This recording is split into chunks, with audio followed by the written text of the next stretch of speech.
Naiz irratian, bigarren kafea.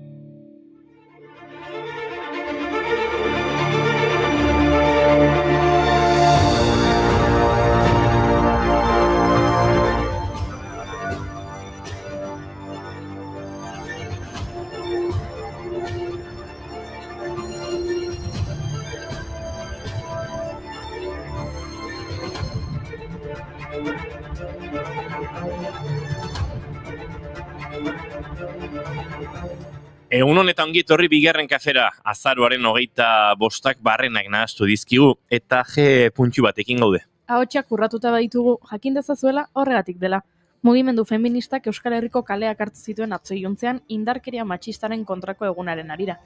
Manifestazio askotan, aukera baliatu zuten konponbidea izan beharrean arazo diren gizon eta erakundeak salatzeko. Baita, sare sozialetan eta espazio virtualean matxismoak hartu duen forma berriak azpimarratzeko ere.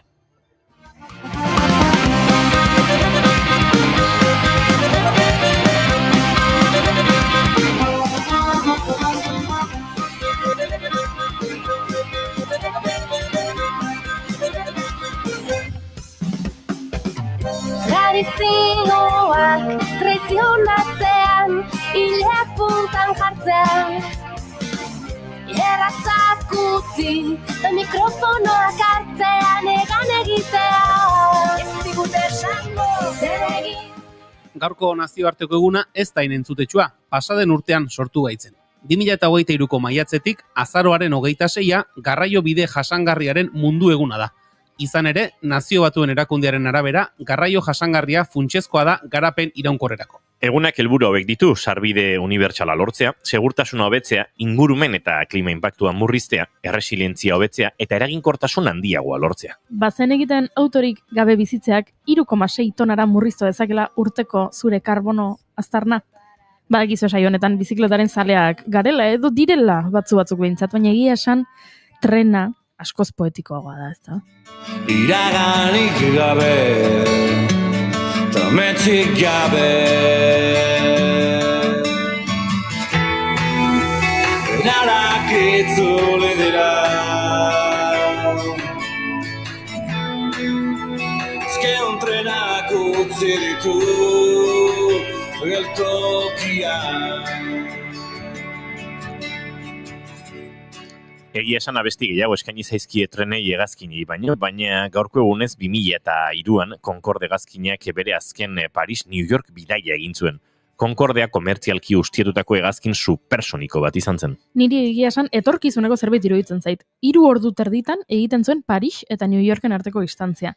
Horregatik zen hain arrakastatsua. Baina tamalez, 2000ko uztailaren 25ean Air Franceko 459 hegaldia Paris Charles de Gauleko aireportutik abiatu zen, New Yorkeko John F. Kennedy nazioarteko aireportura bidean. Istripu izan zuen aireratzean eta Gones, Frantzia, jo zuen. Hori izan zen Concorde baten istripu bakarra, hegazkin supersoniko ospetsuaren ia 30 urteko historia. Baina hegazkineko 100 bidaiariak tripulazioko 9 kide eta lehorreko 4 zibil hil ziren eta horrela Concordeak desagertu ziren. No verás volar el Concorde sobre nuestras cabezas.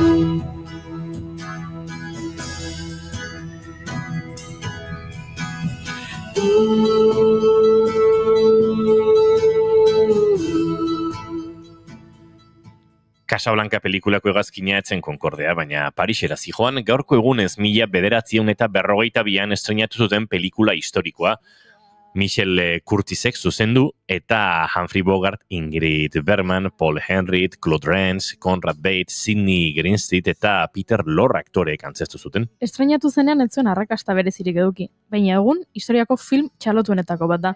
Bogart eta Bergmanen lanak, bien arteko kimika, pertsonaien sakontasuna, zuzendariaren zein gidoilariaren lana eta filmaren eragin orokorra gora aipatzen dira oro har. Bitxikeri gisa, film honetako talde teknikoa eta aktore multzo osatu zuten askok, ondorengo 1940ko Passage to Marseille filmen ere parte hartu zuten. A kiss is just a kiss, a sigh is just a sigh. The fundamental things apply as time goes by. And when two lovers woo, they still say I love you. On that you can rely. No matter what the future brings as time goes by. Moonlight and love songs never... Trenetatik hegazkinetara eta hegazkinetatik espaziontzietara. Gaurko egunez 2018an NASAk Marte planetara bidali zuen Curiosity misioa, planetaren gainazala esploratzeko astromobila zuena. Buah, nere gaia, zalantzari gabe. Ederra. Ordutik, Curiosityk planeta gorriko zeruak aztertu ditu eta hodei distiratxuen eta noraezean dauden ilargien irudiak hartu ditu. Gainera, roverraren erradiazio sentsoreak etorkizuneko astronautek Marteren gainazalean izango duten energia handiko erradiazio kantitatea neurtzeko aukera mandi zientzialariei eta horrek hoiek salbu nola mantendu jakiten lagunduko dio NASAri. Tira, baina Curiosityk topatu duen garrantzitsuena uraren kontua izan da. Misioak zehaztu zuen ur likidoa, baita osagai kimikoak eta bizitzari eusteko beharrezko mantenugaiak ere, gutxienez dozenaka milioi urtez egon zirela presente Gale kraterrean. Antza denez, kraterrak aintzira bat izan zuen iraganean, eta haren tamaina handitu eta murriztu egin zen denborarekin. ¿Dónde crees que acaba el cuento? Dime cómo huele el frío y de dónde viene el viento.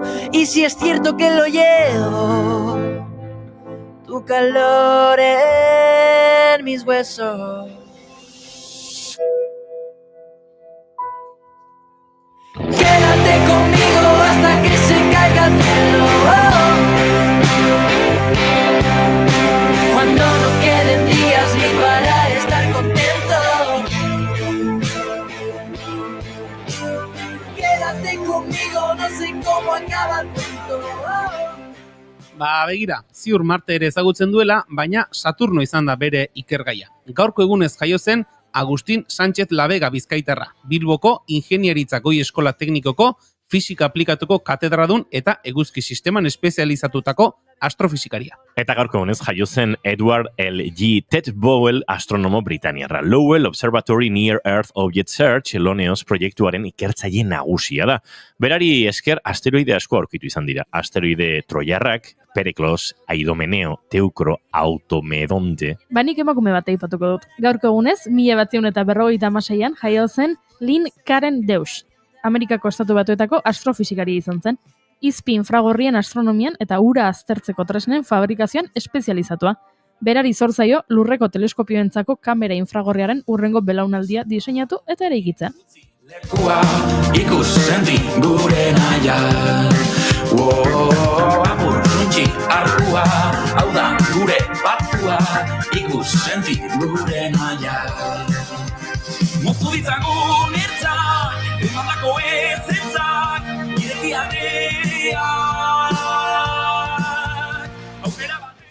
eta beste urtebetetze garrantzitsu bat ere aipatu behar dugu. Zorionak Maialen Lujanbio Zugaztu. Epa! Gipuzkoar bertsolaria, 2 aldiz bertsolari txapelketa nagusiaren irabazle eta txapela lortu duen lehen emakumea. Zenbat ikasi dugun Maialenekin?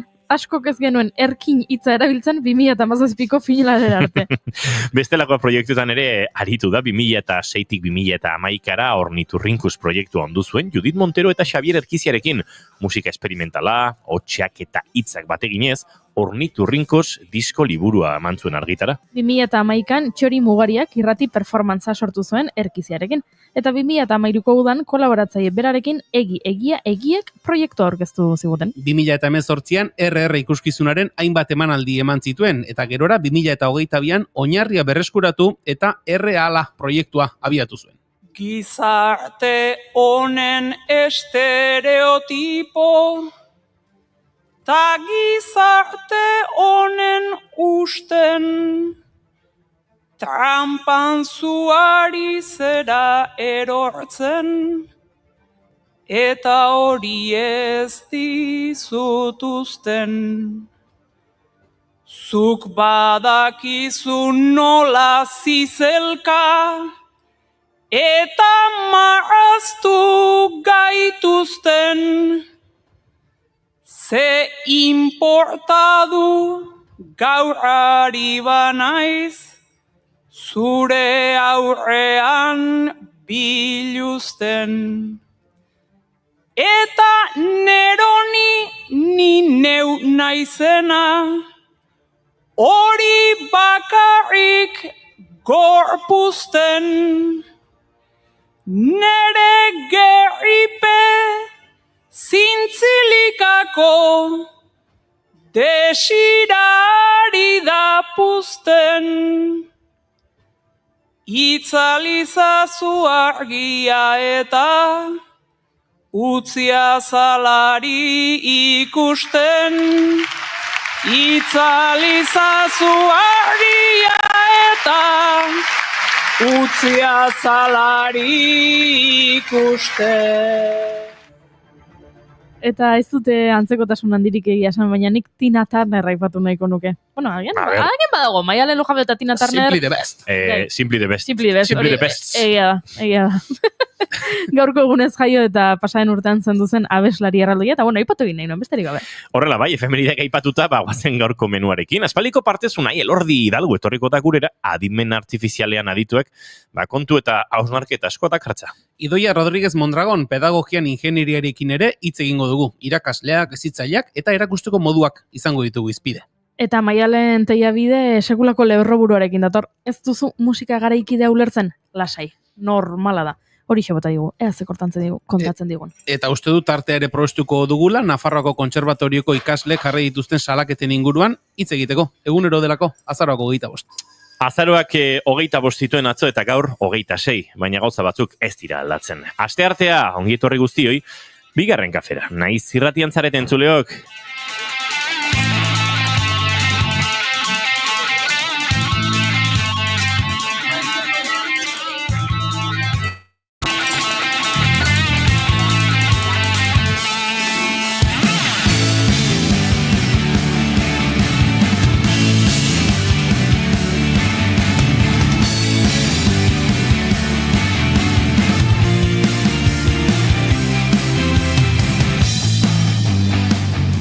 Zuekin entzuleo gaur dantza irudipean edo jendearen begien aurrean lehenengo egin duen emakumea, Eire Maia Manterola, egunon? Egunon. Ondaltzea? Bai, ez da egiten. Atzo, baina hautz gehiokin. Hautzakin baina ezin itzen. Lotxa berdina, betikoa, ez da? Gutxi. Bueno, iruditua zaizu. Zengona, Eiren amona pentsatzen, zesateu mutillo nek, bueno, nere bilo bata.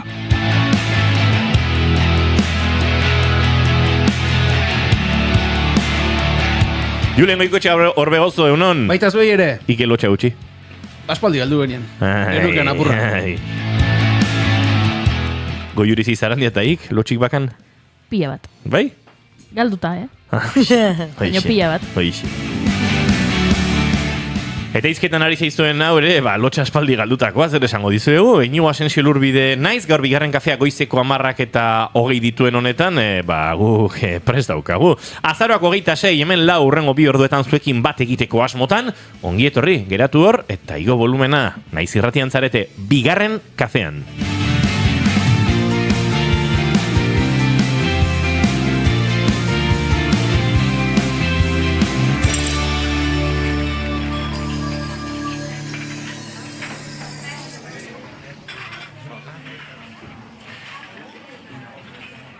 Mendena dago, utzi genuen bezala, zauriak zaurit askotan, itxi ezin direla.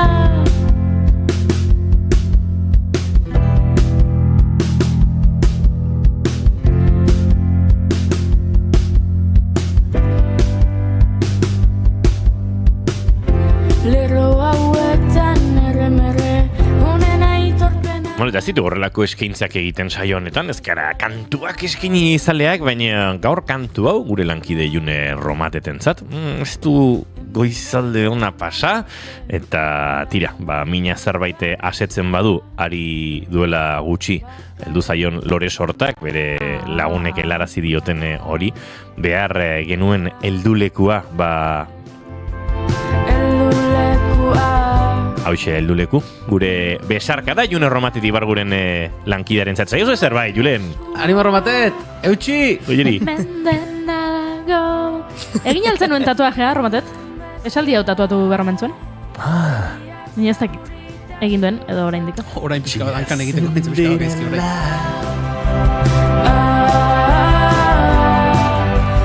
Ezin direla. Bere belauneko zauri bezala. Yuri, tío. You are passing. Nola ni? Ni isili nago, Eskaintza polita nola bilekatu, zakit?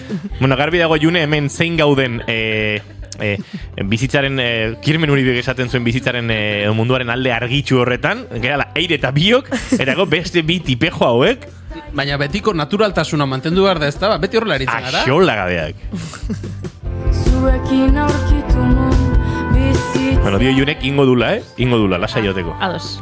Behar nituen eldulekua bihurtu dira zuen eskua.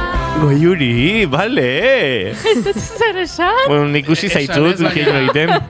Gau beste batzu fama, bai. June, ez bat ikusi, eske heldulekoak aipatzen du Janirek eta... Eta Goiurik indola. Hola, makuyuaren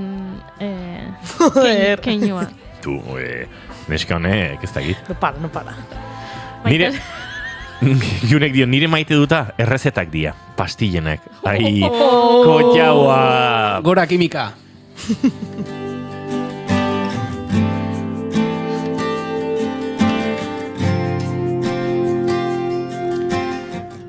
Bueno, eta mentxe Gorkak ere bere maite duta bota digu. Gogoratu entzuliok zuek ere zuena bota dezakezuela. Bai gure txatean, izan Twitchen, YouTubeen, Facebooken edo dantokian, baina baita gure WhatsApp edota Telegramean. 688-zazpibi-5-4 telefonoan. 688-zazpibi-5-4 hortxe duzu aukera. Gurera botatzeko Eire Maia Manterola. Zein da... Gorkak bere maite duta utzi digula, Nere maite duta da, ostiralen egongo naizela orkesten bidean filma galderekin. Speaker Cinema. Eta galdera horiek erantzuten, Imanol González Gurutxaga. Eire Maia Manterola, zein da zure maite duta? Bueno, atzo oso egun nostalgikoak genuen. Eta... Atzo ere bai, esan nahi du. Egunero bezala. Intentsuen kluba. Eta kotxean ni joala, erabaki nun, lehengo urteko, bueno, Spotify edaka Urrapt izeneko rekopilatorio moduko bat urte osoan ziarrentzun dituzun kantena, eta nire lehengo urteko kanta entzunenan playlistan sartu nintzen, eta erabaki nun, kanta danak entzutia. Eta ez dakit, musikan bidez zenbat aldauna izen, urte bete bakarrian, eta... kanta asko nitula ez dagoatzen, gaur egun nitula entzun gorez, eta leheno, egun osoa hori entzuten nintzala, pentsatzen dano bezala ez da, dano beratzen segula, baina ez dakit, izan zen, hola, arrapa guintzen ez dakit, hortxe nostalgia horreko tristuratik anez, baina ikustia kanta horiek entzutian adibidez igual oso triste neola ez dakit, eta atzo entzuten da, zaten un, wow, eharkin hau, gontxe bertan. Así que, hoxe, nire nostalgiko momentu horiek, nire maite duta. Ze hona.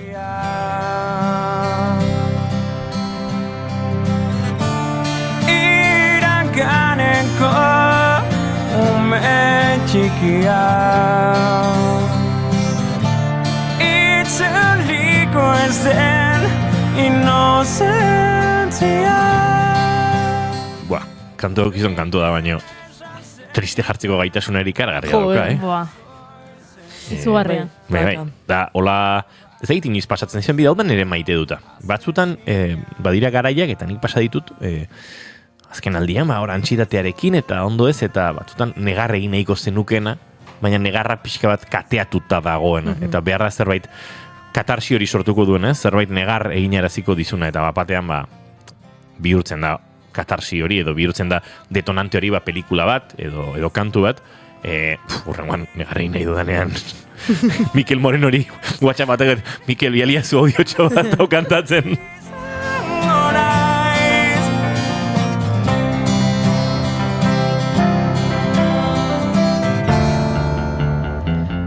Bai, nire maite duta negar horik analizatzen duten edo nolabait estandarazten duten kantu, pelikula edo estimuluak izan daiteke edo zer gauza. Bai.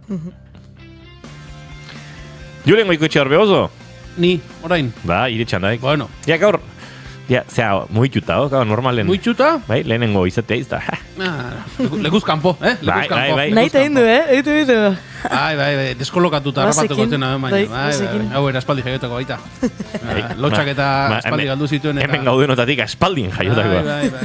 Bueno, ni maite dut ezerezetik sortu eta joko eta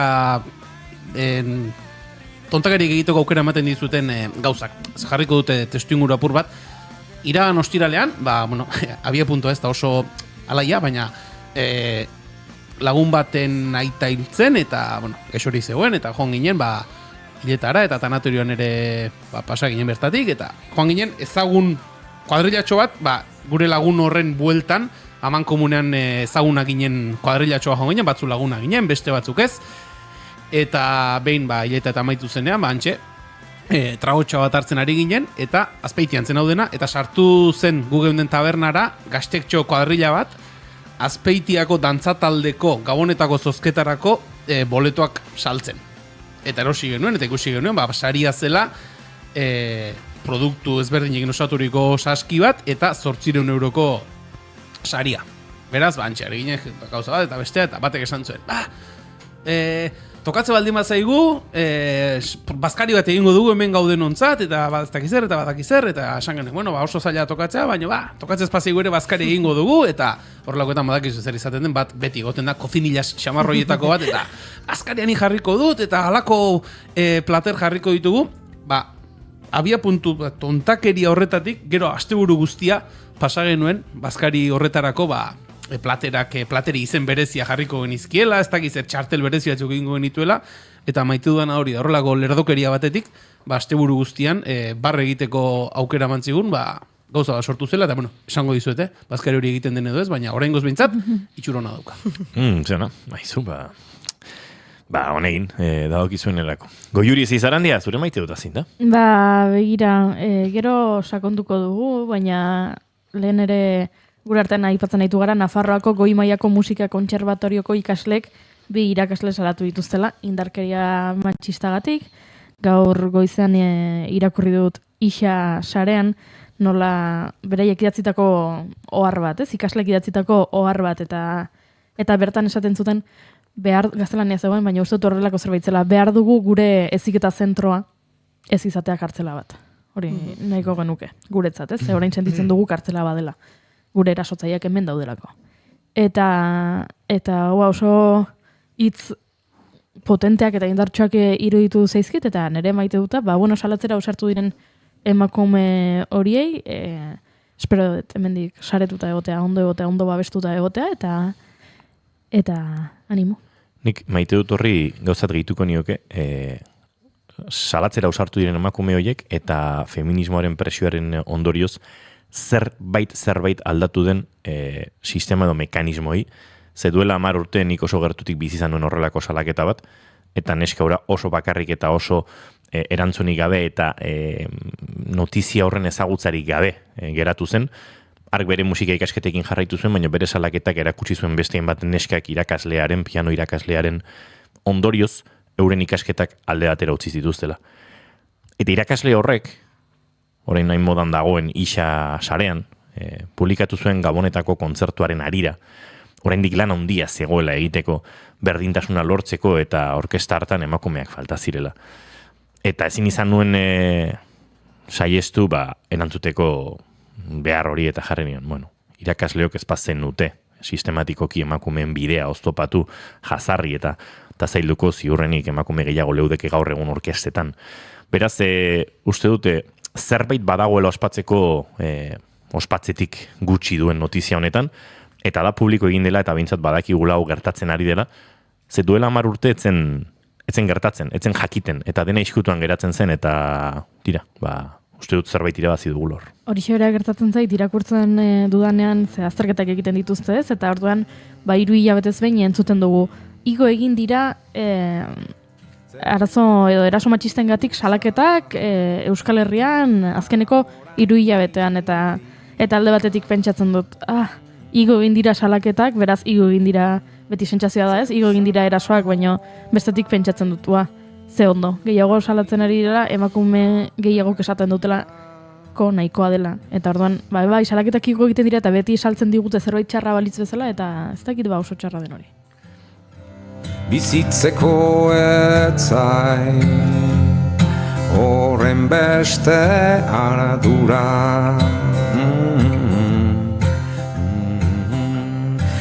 Tira, bagorko saioa abiatzeko maite duten tarte honi amaierara eman bar diogu, baina amaiera emateko noski, gure gaurko lehen gonbidatua ere agurtu beharko dugu. Nahi, Elordi Hidalgo, egunon? Egunon. Ondo algara?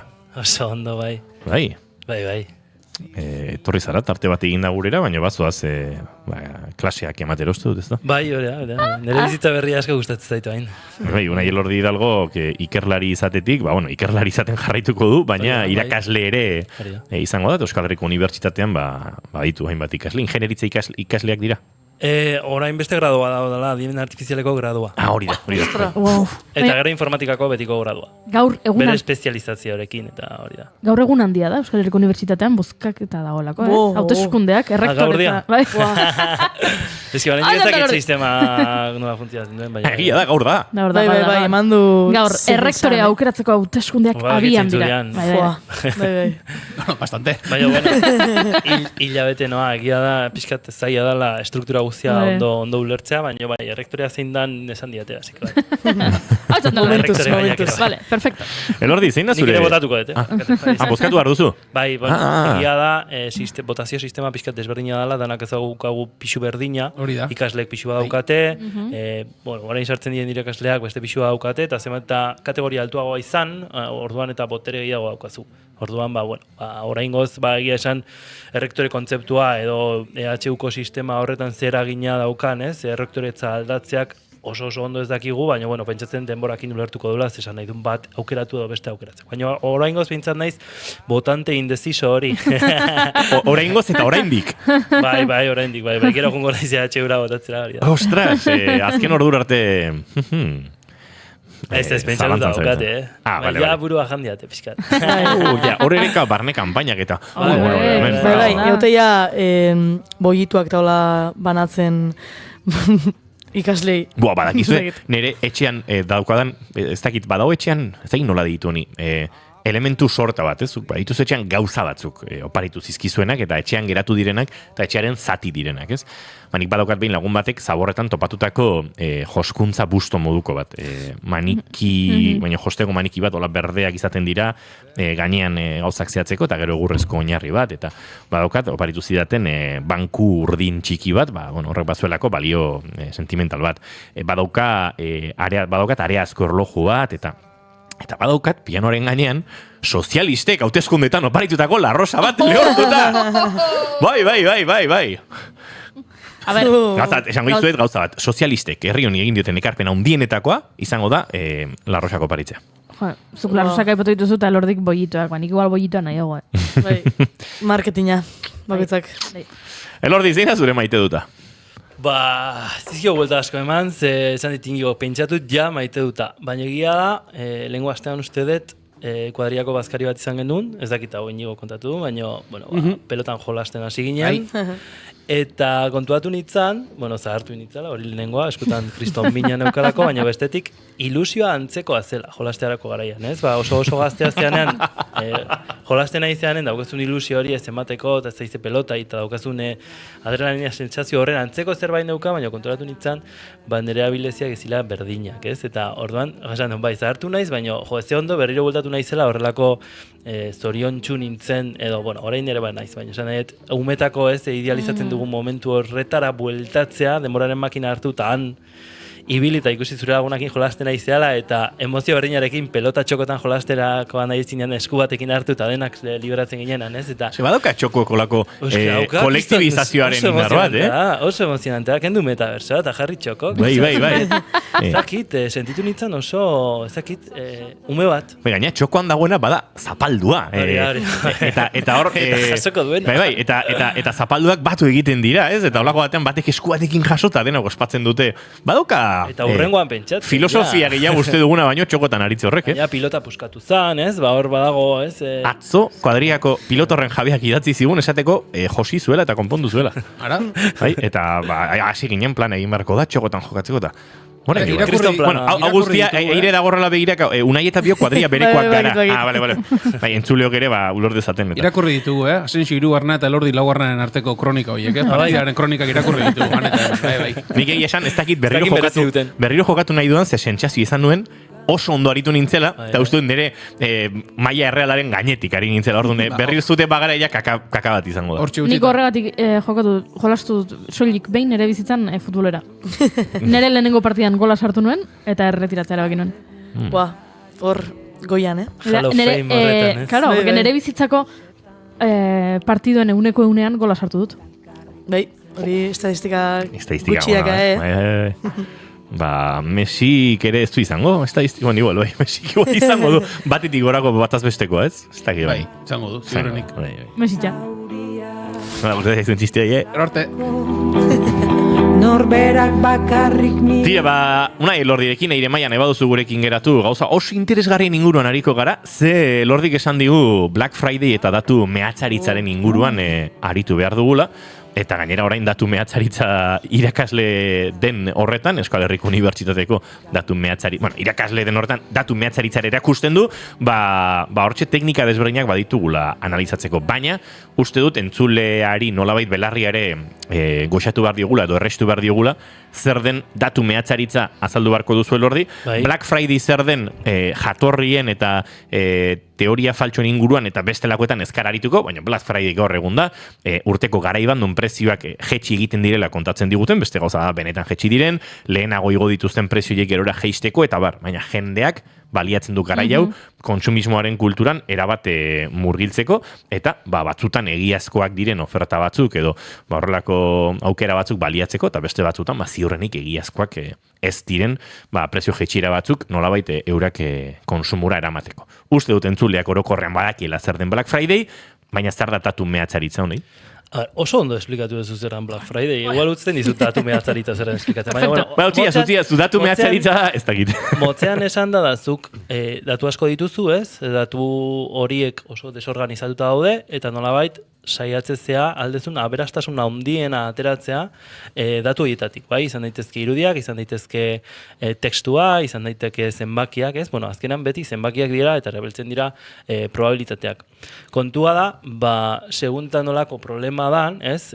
Problema zailagoa edo errixagoa izan daiteke, baina azkenean dena bezala dirua irabaztea da kontua, ez? Nik datu asko dauzkat, eta datu horietatik nik atera ditzazket predikzio sistema desberdinak, eta horren arabera gauza onerako edo txarrerako erabili ditzakegu, ez? Adibidez, erabili ditzakegu datu mehatzaritza, ez dakit, paziente baten gaixotasunaren jarraipena egin alizateko, edo Black Fridayen prezioak ajustatu alizateko, bai?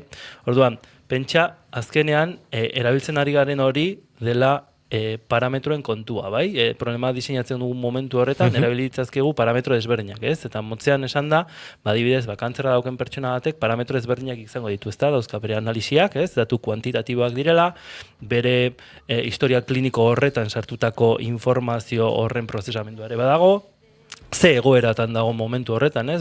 Zuk definituta bakazu kantzer hori nola dagoen banatuta, ez? Fasetan dagoen, ez? Fase horren arabera, horrelako kombinazio erregela sistemak egin ditzazkezu hori egiteko, bai? Eta hori izango zen, erabilera on bat, edo guztiak ulertzen dugun erabilera etiko bat, ez? Kontua da, beste gauza batzuetarako ere erabili daitekela, hau da, badaude sistema batzuk, ditzen dira serie temporalak, adibidez ez, eta kontua da, azkenean Black Friday bezalako olako egoeratan, negoziek alduten eta diru gehien egin nahi dute, ez? Batetik, psikologia aldetik ematen ditugutelako efektu bat nun saltzen ari diren ganga bat, bai? Baina gauza perceptiboa da. bai? Honekin esan nahi duena, badaude algoritmo batzuk, ez? Seriaren arabera eta demanda horren arabera, aktualizatu egiten dituzte prezioak, ez? Esaten dute Amazonek egunean 1000 aldiz aldatzen duela prezioa, bai? Baina guretzako ez da perceptiboa. Bai, eta horrela, kriston irabaziak lortzeko gaitasuna dauka, ez? Eta repricing konzeptu horretan, saiatzen direna da, batetik, informazio bombardeatzen jendeari esaten beregira ze txoiazoa daukazun, eta zuri kasi ez denbora emateko benetan konparatzeko zer gertatzen ari den, ez? Horren, daukazu beti pertzepzioa zuri ematen ari diren hori onena dela, baina aldi berean saiatuko dira zuri saltzen sistema ahalik eta galestien. Orduan, zer gertatzen da? Orain dela gutxi, ez? Hau begiratzen ari nintzela, interesgarria zela, horrelako begira bat indun, ze, dene daukagu aukera artikulu zientifikoak irakurtzeko, eskerrak, ez, badaudela sistema batzuk ireki da direnak, eta horren aurkitu un artikulu zientifiko bat sentimenduen analizia Black Friday-ari buruz, ez? Nola sentitzen da gero jendea erosi ondoren, ez? Edo ze nolako bilaketak egiten ditu horrelako informazio iritzen zaien momentuan, ez? Eta oso interesgarria iruditzen zaiten ze intzuten analizi hori zan 2006-tik 2020-erako zeuden tweet guztiak edo gehienak analizatu, ez? Eta kasu horretan zian 1.228.000 tweet. Hau da, interesgarria, ez? Datu potenteak dituzte, eta ikusi dute, bai, online sistemarekin kriston pila potentziatu dela, ez? Online eroskita, baina aldi berean, jendea ez dira horren kontentu gelditzen. Bai? Askotan, konsumismoak bultzatzen gaituen eventu horrengatik, zerbait evidentea izan daitekeena, nolabait kuantitatiboki demostratu dute, eta ikusi dute batetik, analizatzen jendeak idatzi duen hori, bai? Sentimenduen analiziaren algoritmak azkenean egiten du baloratu puntuazio batekin ze pozik edo ze triste edo ze aserre zaben, ez? Existitzen dira horrelako emozio bruto edo, Paul Ekmanek definitu zituen emozio konkretu batzuk, eta horietako bat da zoriontasuna, aserrea, tristura, ez? Eta 6 edo diala ustet, ez? Toron, hor daukazu gaitasuna, ez? Datu mehatzaritza erabiliz, jakiteko benetan zer sentitzen ari den jendea, eta evidente da bezala, ez? Jendea oso pozik balima, esan nahi zure produktuak exito asko aukela, eta kontrakoa. Eta esaten zuen, 2010-tik aurrera, ja jendea tristeago, ez? Tendentzia hori nahiko nabaria zela, eta geroz eta tristeago dagoela jendea, ze batetik egiten diren bilaketa horiek geroz eta heterogeneoak dira, ez? Jendeak geroz eta gehiago eskatzen du, baina gero beraiek jaso duten horrekin, komentarioak gehien bat askotan frustraziokoak izaten dira. Eta hori esaten zuen, artikulu hori Baltimoreko unibertsitateak publikatzen zuen da, eta iruditzen oso interesgarria. Orduan, motzean esan da, jendeak asko erosten du, baina geroz eta tristeago da. Hori, datu horiek, Unai, erosketa osteko balorazio lehiotxo horren baitan lortzen dira, edo badaude beste parametro batzuk neurtzen direnek? Bai, parametroak, eta superondo ekarri dezu, datu mehatzaritan, daude pre eta postak. Hau da, daude prekoak daudena prozesatuta, ze gaur egun datu mehatzaritzarekin ere, eta ChatGPT bezalako sistemekin ez, LLM-ekin, egin dezakezu, oandikan informazioa eta gehiago atera, ez, kontekstua atera, zentzu horretan, dago pre bat, hau da, erosi baino lehenagoko momentu zioietan jarritakoa, eta erosi ondoren, ez, eta azkenean horrelako balantze bat egiten da, árboles de decisión esaten dana, edo regresio lineal bat erabilita, edo, serie temporalak erabilita, azkenean egiten da horrelako balantze bat, eta ateratzen da, zein da benetako tendentzia, norakagoaz, ez? Honek ez du esan nahi egia denik, ez? Edo etorkizun hori egia denik, baino azkenean tendentzia bat, ez? Azkenean esperantza matematiko bat dago hor, eta horren esaten duena da, jendea geroz eta tristego dela, sentimenduen arabera kontua da, bai, adirazten dela, azkenean Black Friday-an salmentak asko igotzen direla, pertzepzio kontu horrengatik. Gauza asko esan ditut, ez? Ni hor nabil dena prozesatzen. Batutan ematen sentsazioa gauza gehiago izaten ditutela, bata bestean gainean montatzen ditutela, eta ez dakit ondo kokatzen zeaten edo ez, baina, hitz gutxitan esan da, erosketa zenean da sentimendu bat, bai, non, ez dakit, horrelako negoziok badaukaten jakinduria esateko zuri bultzatzen bazaitut eroste azkenean erosiko duzu, eta bain erosi duzunean nahi berdin zait, zer egiten duzu, bai, percepzio kontzeptu hori ere adirazten dizute kriston marketing pila egiten, eta marketing horretan ere, bado horrelako agrupazio de klustera, bai? Ez du asmatzen algoritmak ez du asmatzen duelako, hau da. Zuk imaginatu, ez, bainigo bezala, ez, piat bilatzen duela, ez, azkenean bidaiatzeak aberastasuna handia ematen dizu, asko ikusten dezulako, ez, da gian zure herrian geratuta, baina askoz gauza gehiago ikusteko, eta askoz gauza gehiago lortzeko gaitasuna ematen dizu. Kasu honetan berdina da, sistema gaitasuna balimako datu asko ikusteko aberastasun gehiago edukitzeko aukera dauka, ez du esan izango denik, bai? Eta orduan, klusterizatuko zaitu grupo perfil batzuetan da ikusiko du zer gustatzen zaizun. Ze zure inguruko gehienak, bai? Gehienei hori gustatzen zaie, ez? Eta hori da azkenean merkatua egiten saiatzen ari da. Agrupazioak egin eta agrupazioak orduan eta estuagoak hobe, hau da. Orduan eta hobeto konjuntatu hobe. Ze rekomendazio algoritmoak adibidez batzuetan ez dute asmatzen. Ez? Kluster horretatik pixka kanpoz, orduan hori egiten saiatzen dira marketingaren kontuan. Zuri informazio hori nolabait bombardeatzeko eta zuri eroste behar hori, benetan ez daukagu behar hori, ni ere eroritzen naiz eta nik ere bergiratzen dut, baina konturatzen naiz azkenean sistemak nolabait, nuke esango engainatu, bai? Zer agian erosten dugu eta ondo datorkigu, baina benetan behar genuen, edo zer egin dugu gurekin manipulatzen ari da, edo ez, orduan hor beti egoten naiz pixkat xorro, ez dut da bezala. Bueno, engainatu ez dut esan duzu, baina ni askotan engainatuta sentitu izan naiz horrelakoetan, Sentimendua behintzat bada, engainatu egin naute. Honekin. Edo ez entzuk espero zenuna, edo ez. Hori da. Baina hori gertatu zait, baita ez kenduta, teknologiako azetik kenduta ere, dendetako komertzialen teknikekin ere batzuetan, momentuan irensten duzu kontatzen dizuna, eta gero pixkat etxera irizezera, eta engainatu egin, no? Eski gero gertatzen dara egiten dezu jakiteko produktu bat ona da ez. Komentarioak begiratu. Baina komentarioak ere adimen artifizial bitartez sortu daitezke orduan, zuk behar duzun kontzentrazio gaitasuna oso altua da kontrolatzeko adimen artifizialak idatzi duela, ez? Egi da, nire kasuan begia dauketela oso joa bizor. Nik ere oain esaminak zuzentzen ditutenean badakit gutxi gora erazen erabilidoen chat GPT. Tekstu batean hiperplano hitza erabiltzen bali madiazu, nik erabili ez dudanean, ikusiten dut zer, nondik hartu duzun informazio hori, ez? Edo chat GPT edo internetik eta kopia pega bat indezu, ez? Askotan nabaritu egiten da, entzule. Bai testuetan eta baita, aprobetxatuko dut, diseinuan ere, Zen nik pasaren urtean parte hartu nuen epaimai batean diseinu grafikoko lehiaketa batean, eta bat finalera iritsi zen, eta nik beste epaimaik idei esan nien, hau, adimen artifizialarekin eginda dago. Eta batzuk ez ezko esan zizuen? Kontra egin zidaten, baina ni enitzen lasai joan etxera egun hartan. Nekielako, ez nekien, susmoan nuen, adimen artifizialarekin egindako marrazki bat zela. Eta orduan, kuskusiatzen aritu nintzen, eta topatu nuen partaide honek, lehiaketan parte hartu zuen pertsona honek, beste hainbat sari irabazi zituela, Estatu Espainoleko beste hainbat hiritan adimen artifiziala erabilita marrazkiak egiten dituelako, eta dauden lehiaketa guztietara aurkezten delako. Claro, porque asko denbora gutxi bagan iteitu, eta orduan, azkenean negozioa, reduzitzen dugu... Sortzen inbertitzen ez duen denbora, inbertitzen du lehiaketetan aurkezten. Ja, baina galdu iten du.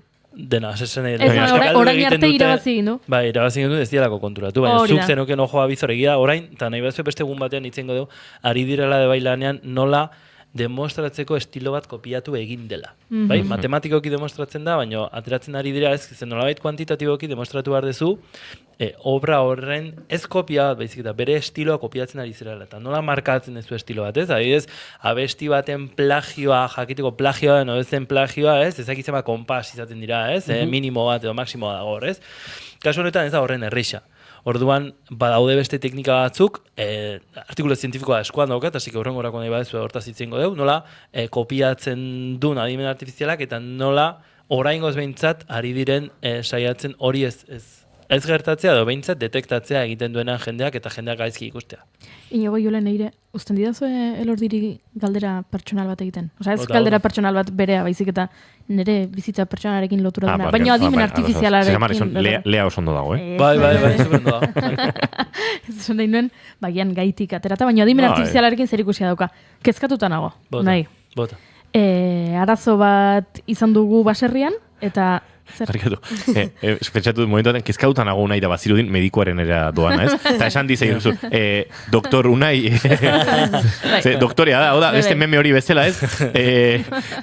Balda doktorerik hemen, pertsona hau gaizki dago, eta hemen, zera, linguistikan doktorea eta.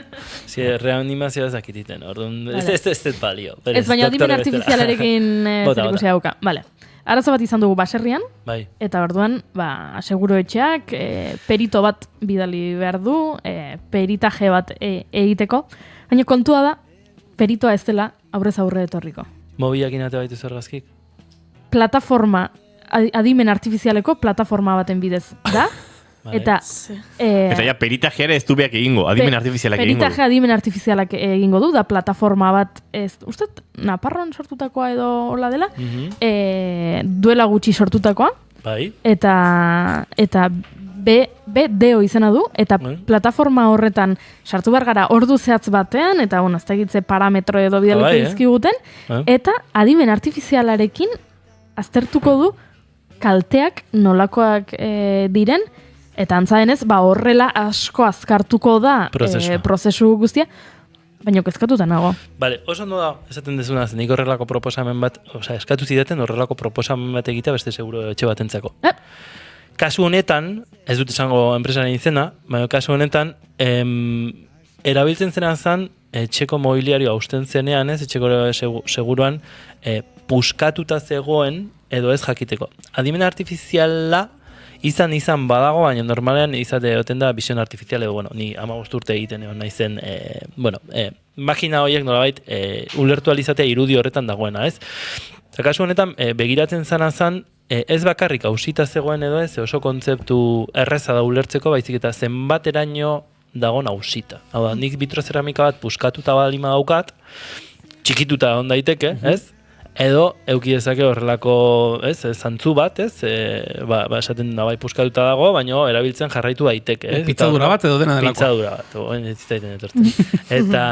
Eta orduan, segun ze nolako grabedadea daukan sistema horrek, erabakitzen dute aldatzea, edo konpontzea, edo azkenean beraiek nahi dutena kostu horiek jeistea. Ez orduan, puskatu kontzeptu hori oso zaila da benetan ulertzeko, ze ez da berdina komun baten taza puskatzea, manpara bat puskatzea kristala daukanean, edo ez, eta sistema guzti horiek azkenean eskatzen dute mobila erabiltzen dugun momentuan, mobila ondo kolokatuta egotea, ze azkenean mobila eskuarekin hartzen dugu, ez? Eta ez da berdina, vitrozeramika bati argazki bat horrela atela, edo horrela atela. Hau da, atera behar du beti ondo, ez? Eta horretarako adibidez, mobilarekin egiten dena, egiten zaizu horrelako marko bat, eta marko horretan enkajatu behar du, argazki atera diozu, eta horrela nahiko erresa da. Kontua da, oso fokaluzeatuta zegoen zure izan zen duen baserriko intzidente hori, hau da, haustura bat izan zen?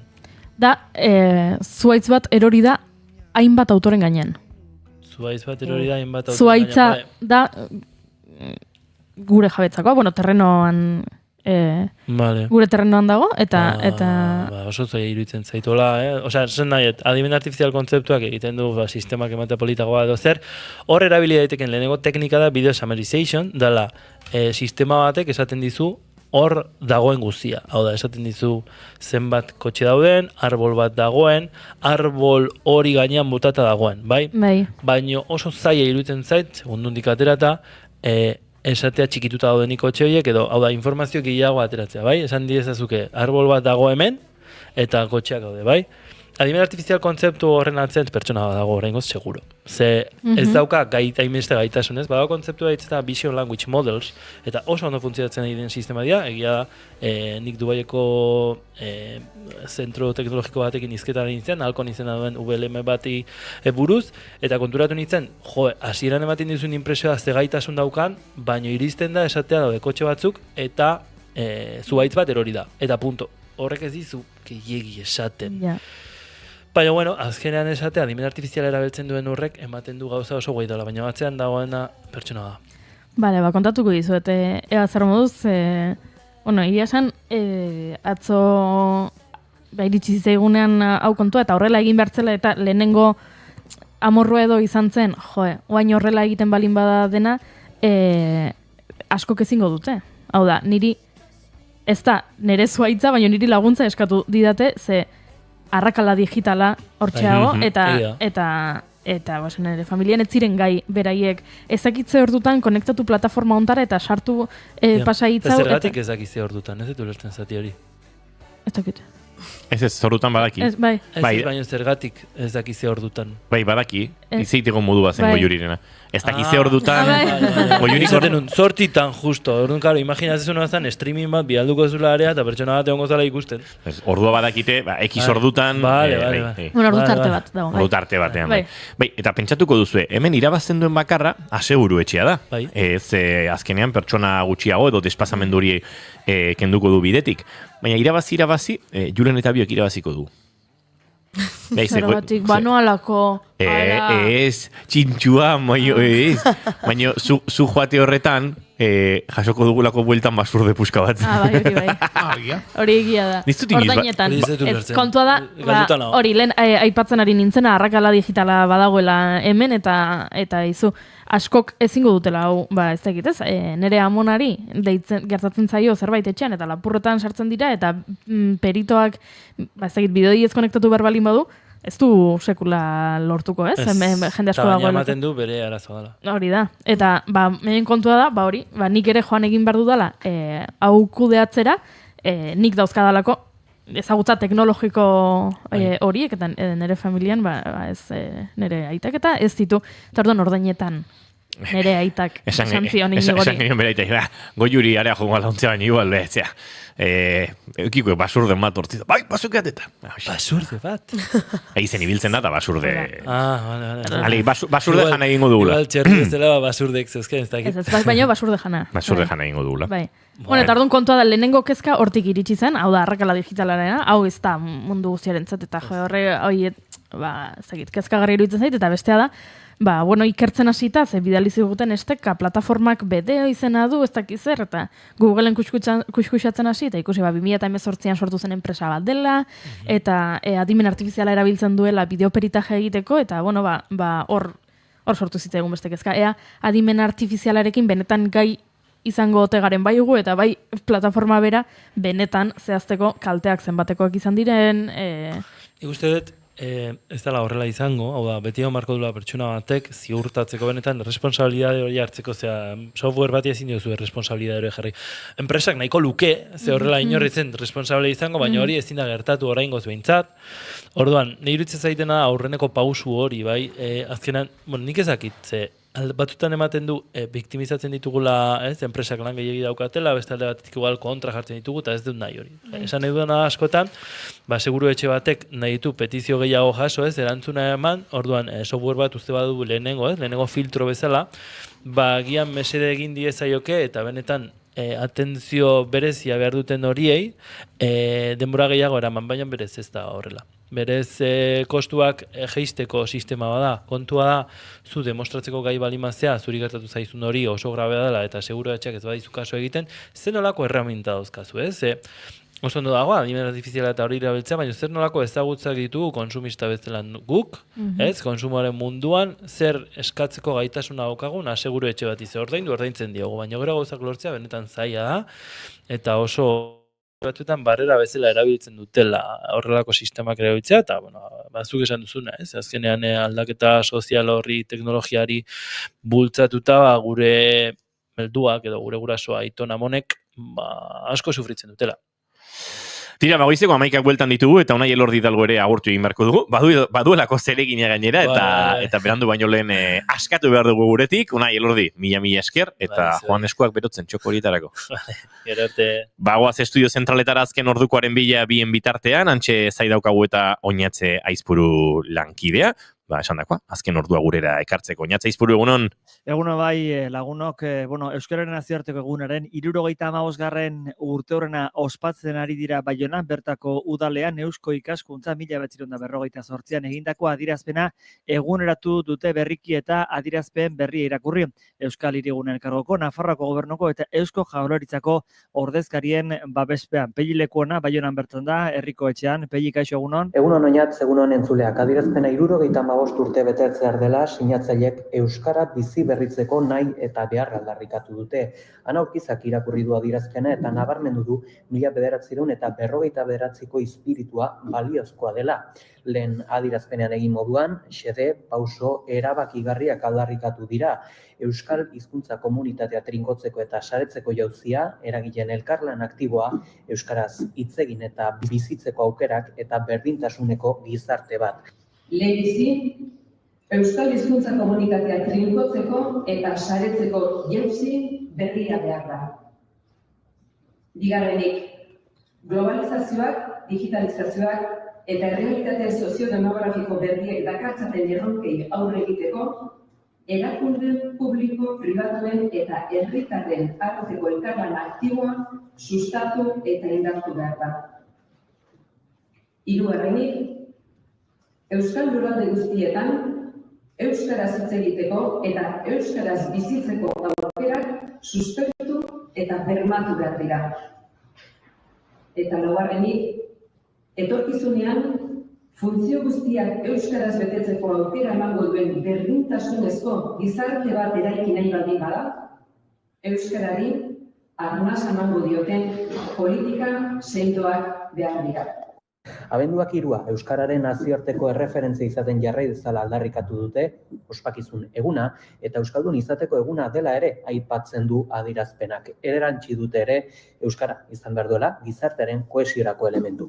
Beraz jarraituko dugu aurrerago ere, Baionatik iristen diren iritzi eta bestelako kontuak pellilekunaren bidez gurera ekartzen.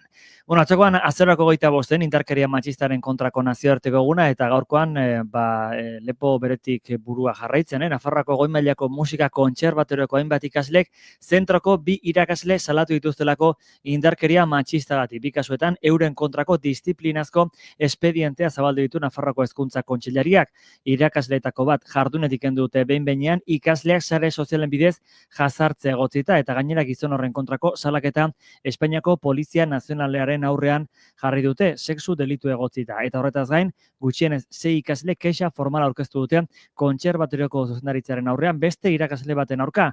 Horren kasuan, ikasgelan iruzkin sexistak egitea egozten diote, langilea bajan dago auzi hau lehertu zenetik. Egoera salatzeko goizeko 10 Nafarroako Kontserbatorioaren parean elkarretaratzea egin dute, diotenez euren erasotzaileekin ikasgelan giltzapetuta daude, hala zioen pankartak eta egoerak ezin du hala jarraitu. Hain justu, 3 irakasle erasotzaileen izen abizenekin kartela jarraituzte zentroren fatxadan eta emakumearen ikurmore handi bat paratu dute atarian, biktimei babesa adierazteko asmotan.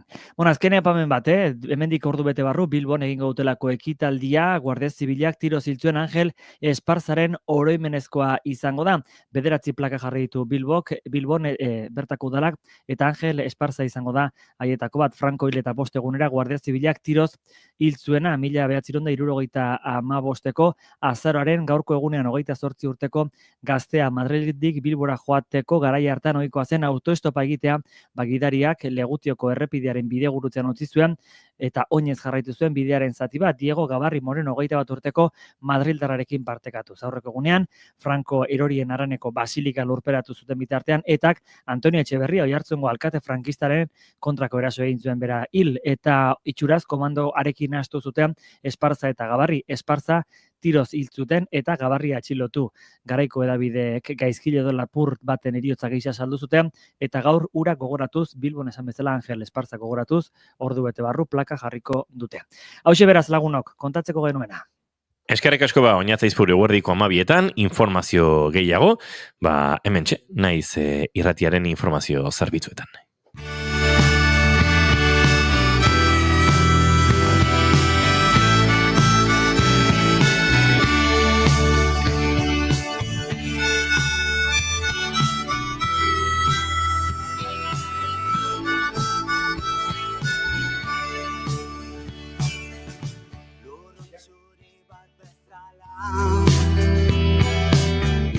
Irakaskuntzan lanean hasitakoan hainbat galdera sortu zitzaizkion Idoia Rodríguez Mondragoni.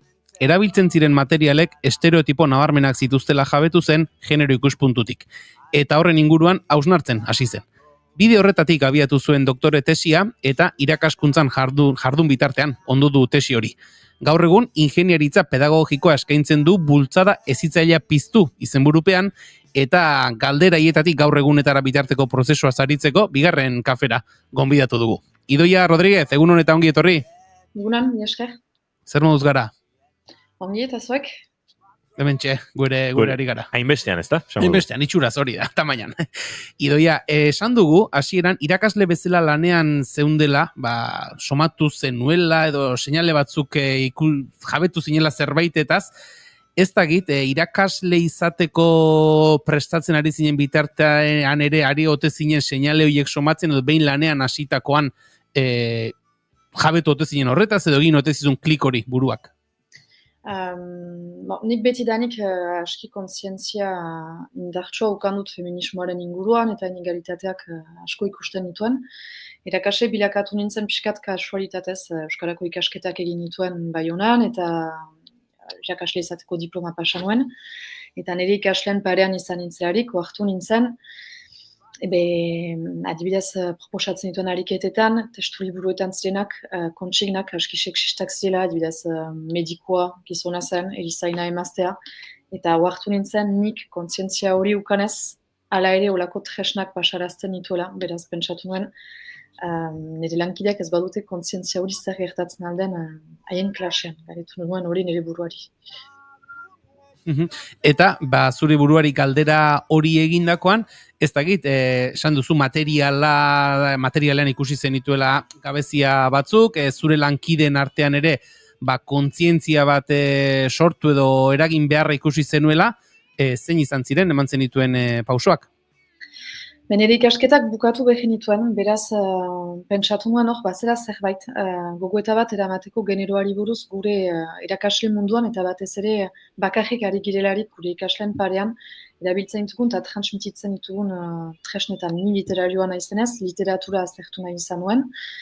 Beraz lehen pausoa izan zen joatean ere unibertsitatea ikustera, Baionako fakultatea, eta nire arazo hori aipatzea janez ikerketa bat egin nahi nuela, eta beraz piskanaka erabaki dugu tesia bat egitea, eta joan nintzen ere EHU ikustera, eta han ere hezkuntzatik tale bat prest izan zen ni segitzeko, justuki gogoeta hori eramateko, testu liburuetan eta literaturan agertzen diren genero estereotipoiek aztertzeko, ikusteko ze balore transmititzen dugun, baina ere ikusteko zer bizitzen duten ere ikasleek, ze ajera egiten duten hori. Esan duzu, atez berdinak jo zenituela, unibertsitateetan, zure gai hori edo orkezka hori plazaratzera eta horren inguruko lanketa hori egiteko proposamenarekin joan zinenean, nola erreakzionatu zuten, esan nahi dut, konstiente ziren, zuk aipatzen zenuen arazo hori bazegoela edo zegoerarekin aurkitu zinen? Bai, beraz, egia ezan jadanik ikerketa batzuk eginak ziren Euskal Herri mailan, batez ere goaletik heldu direnak, egia ezan aintzinatuagoak zaizterako ipajalean baino gai honen inguruan. Baina ipajaleko ikuspuntua ez da inoiz johatua izan, eta gero kasuitate bada edo ez, hori aztertzekoa da, bada, segitu nauten irakasleak, nire doktore tesiko zuzendariak, bi emazte izan ziren. Ala ere kontzientzia hartzea femininoagoa izan da. Eta bideo horretatik nolabait ere, zure tesiari abiapuntu bat jarri zenion, edo zure tesiarekin hasi zinen, eremu zabal batetaz ari gara, ez dakit, zerbaitetan zehazki fokalizatu ote zenuen, edo aipatzen ari garen honetatik, modu orokorrean abiatu ote zenuen zure tesia? Bai, hasi nintzen, abiapuntu bezala hartu nituen nire lankideen gana joan nintzen, Euskarako irakasleen gana joan nintzen ipajaldean, eta galetu nien, haiek zein testu liburu eta zein eleberri lantzen zuten klasean. Eta horren arabera korpus bat sortu dut, eta erabaki nuen korpus honetako pertsonaiak aztertzea, beraz ikustea pertsonaia maskulinoa nola agertzen zen, nola landua zen, pertsonaia femininoaren ezaugarriak zein ziren, eta gero urjunago eraman nuen, gero konfinamendu garaian ere lan egin nuen tesia hori, beraz ezin nuen, nahi nuen bezala dena egin, baina ikasleen gana ere joan nintzen, autorean gana ere, jakiteko haiek pertsonaia bat idazten dutelarik, eleberri bat idazten dutelarik, zain helbururekin egiten duten, generoa kontuan hartzen dutenez, eta gero ikaslea haien eredu kulturala galetu nizkian, jakiteko justuki haien modeloak nolakoak diren, biziki maskulinoak, oso femininoak, eta bar. Eta horren arabera, ikuspegi orokor bat atera nuen ere bere emaitzekin. Hasieratik aipatu duzu, Idoia nolabait ere materialetan bazegoela, ez? Erabiltzen ziren materialetan gabeziak bazeudela, zure lankideengana joan zinenean, ez dakit material hoiek zarkituta edo dauden material hoiek eraberritzeko borondaterik edo jendea berak, irakasleek berak bazuten, ez dakit ohitura edo kontzientzia hori barneratuta material hoiek beste modu batera erabiltzeko joerarik? Gauza da ipajalean arazo bat dugula orain arte bederen euskal testu liburuekin, frantses estatuaren menpe girelako, eta beraz programak frantses estatutik heldu dira. Euskara ez da sartua programetan, beraz guk testu liburuak eta materialak nahi baditugu, egoaletik hartzen ditugu, baina ez dira baita ez bada egokitzen gure beharrei, edo hartzen ditugu helduen materialitatik, adibidez, aekak egiten dituzten materialak. Beraz, jadanik behar bat bada hortan, eta gero generoa aipatzen dudalarik lankideekin, noski denek behar bat badela estimatzen dute, baina ez girenez formatuak eta ez dugunez hori ikasten, biziki zaila da identifikatzea zertan behar dugun, eta nola egin ala ere obra kanoniko bat lantzeko, baztertu gabe, nahiz eta jakin seksista dela adibidez. Eta aipatzen duzunaren bide horretatik, iparraldean material horiek lortzeko dituzuen zailtasunak ikusita, hausnarketa hori egin eta zuk aipatzen duzun gabezi horiek aurkeztuta bada esperantzarik edo joera aldaketaren bat eman, eta ez dakit materialak beste modu batera lortzeko erraztasunen bat sortzeko esperantzarik edo bada, edo hori utopiatik gehiago du horrek? Bien artean, nire ustez, esperantza bada, elkarte askok, buraso elkartek, erakasle elkartek, beste organismo batzuk badakite arazo hori badela, kontzientzian dute eta indarrak egiten dituzte hori hobitzeko, jadanik batzuekin ahemanetan izan naiz eta behar hori aipatu dugu, baina gero beti bada zerbait politikoa dena gibelean eta da jakitea tiruan nun ematen den zain helbururekin eta bar, eta hori ez da bortxaz gure esku hortako materialak alatzea importantea da, baina gure kontzientziak alatzea eta taldean lan egiten ikastea beste zerbait izaten da, erantzun bat izaten da. Azkenan erakasten dugularik materialak importantak direlako, baina ez dira beharrezkoak, beste manera batez egin daiteke. Guk ere konposatzen aldu, kolektiboki. Irakasleen inguruan aritu gara, Idoia, eta azkenean material hori jasotzen dutenak edo material horrekin lan egiten dutenak ikasleak ere badira. Zertan eragiten die material, mota horretako material, zarkitu ari gara esaten, edo mota horretako material jakin horrek ikasleen ez dakit kontzientzian, eziketan zertan eragiten du?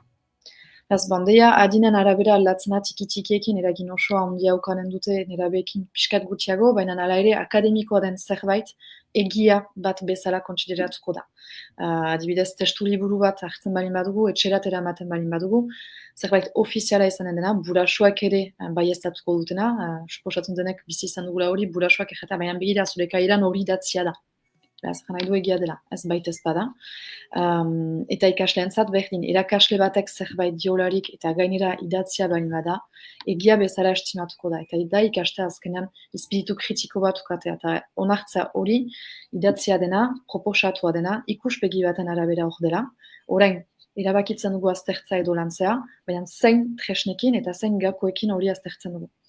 Baina noski eragina duela ikasleen gain, gero gure jendartea ez da eskolan mugatzen, eta eskolan kontrolatzen ez diren gauza askok eragina dute ikasleentzat, adibidez behiratzen dituzten telesailak, irakurtzen dituzten liburuak klasetik kanpo, honek ere eragin asko du haien gain, baina mezu berdina ateratzen bain bada klase barnean eta generoa seksismoki lantzen bain bada eta klasetik kanpo bide berdin hartzen bain bada, ikasleak ez dute beste ikuspegirik ukanen proposamen bezala. Eta horretan problematikoa izanen da.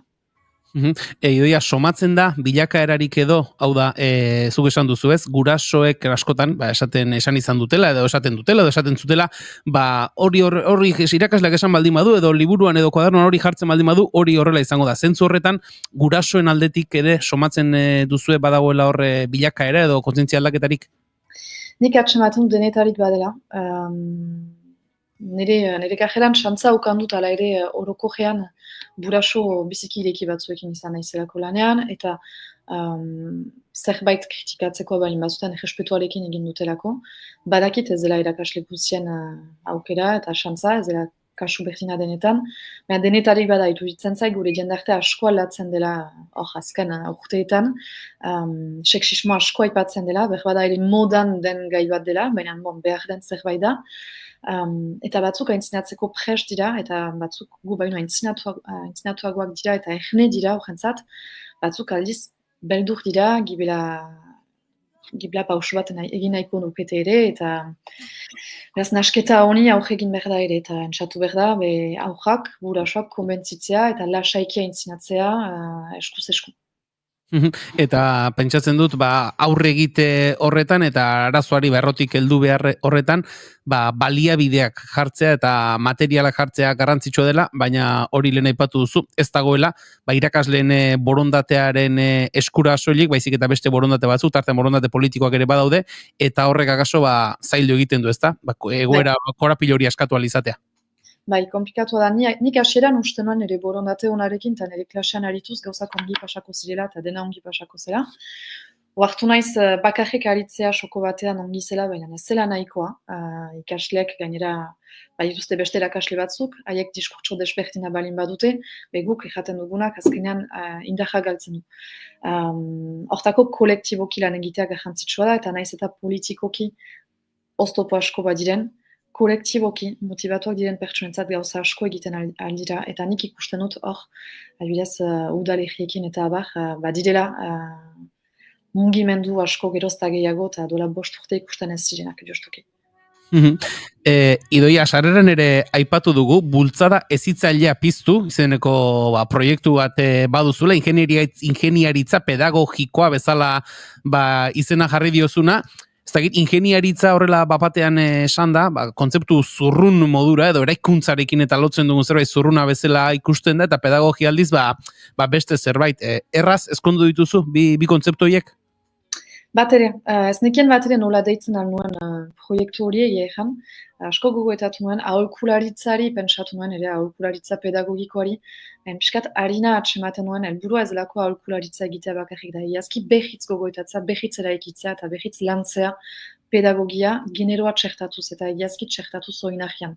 Hortako ingeniaritza itza hori sartu dut, eta nire doktore tesiarekin pretentzio hori ukaten aldut, baina egiazki helburua erakusteko dela hasieratik ejotik gogoetatzea gai hori, eta eraikitze prozesu bat proposatzea. Hemen ari gara, ikasleak, irakasleak aipatu ditugu, baina zuk aipatzen duzun aholkularitza pedagogiko hori, hartzaile gehiagori ere zuzendua bada, ez da bakarrik hezkuntza komunitatera mugatzen?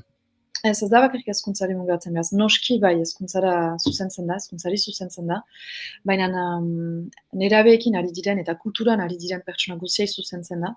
Adibidez, argitaletxe bati, haien liburuak argitaratzen dituztelarik, testu liburuak gogoetatzen dituztelarik, egiko etxeai, beraz, zain helbururekin gaztentzat proiektuak muntatzen dituzte, nor eto jaraz nahi duten, nola eta abar, eskoletan, izaten alda ere, kanpo espazioa gogoetatzea, eta ez bakarrik klasean gertatzen dena.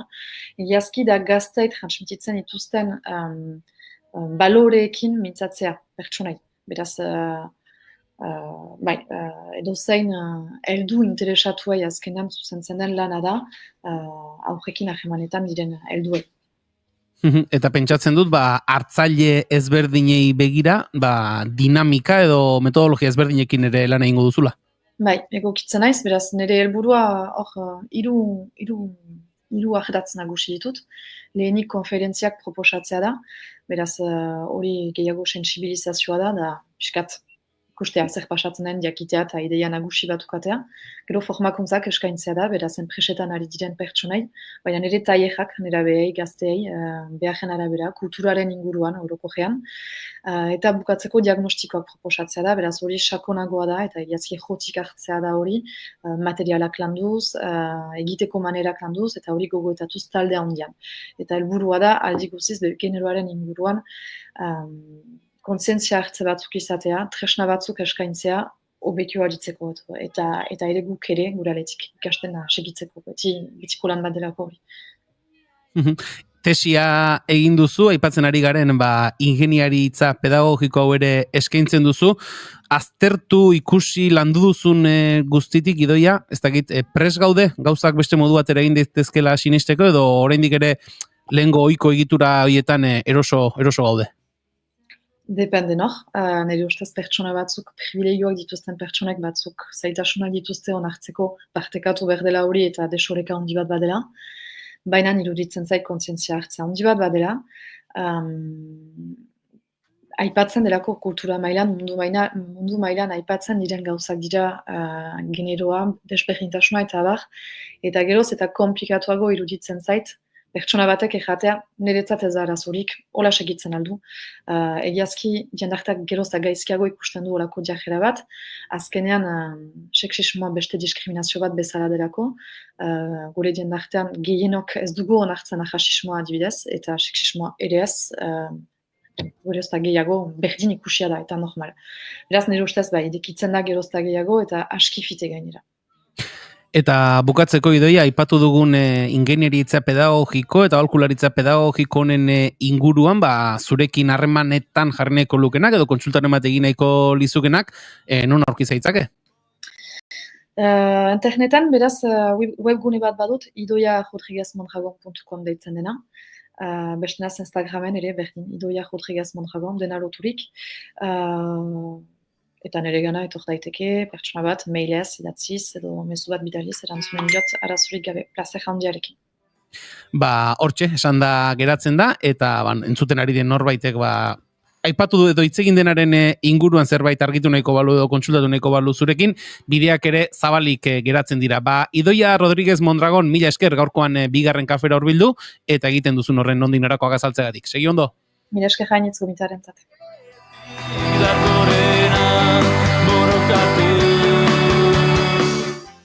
Agurtu dugu, Idoia, eta bagoaz aurrera goizeko 11:22 minutu ditugune honetan, segituan hemen erreleboa, nolabait, goiurik utzi gaitu, badoa, etorreko da, eta bien bitartean, Eire Maia Manterola bueltan dugu, Eire, egunon berriro. Hola. Eta Maialen tia bidere gurean dugu, Maialen, egunon. Egunon. Ondo? Bai, edo kontatzea nahi duzu, izaten da, nela umategala esaten du, ondo, eta edo nahi ezu kontatzea. Ondo? Bai. Earki hor da.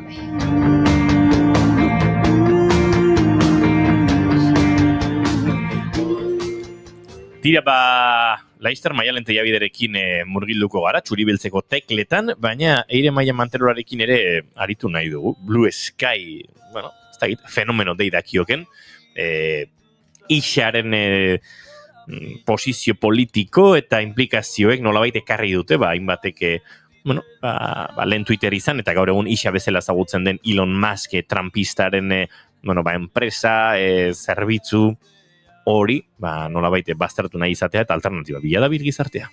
Nik lehenkoa izentzunun Blue Sky, Xabi Tolosak esantzulako bere sekzio apartan, eta enekin zertan ezerta, hortikan aurrea batean, egunero entzun dut hitz hau, eta pixka kususatzen jarrita, ikusiet hainbat eragile edo baitare komunikabidek eta utzin duela Ixa sare soziala, Blue Sky ajuteko.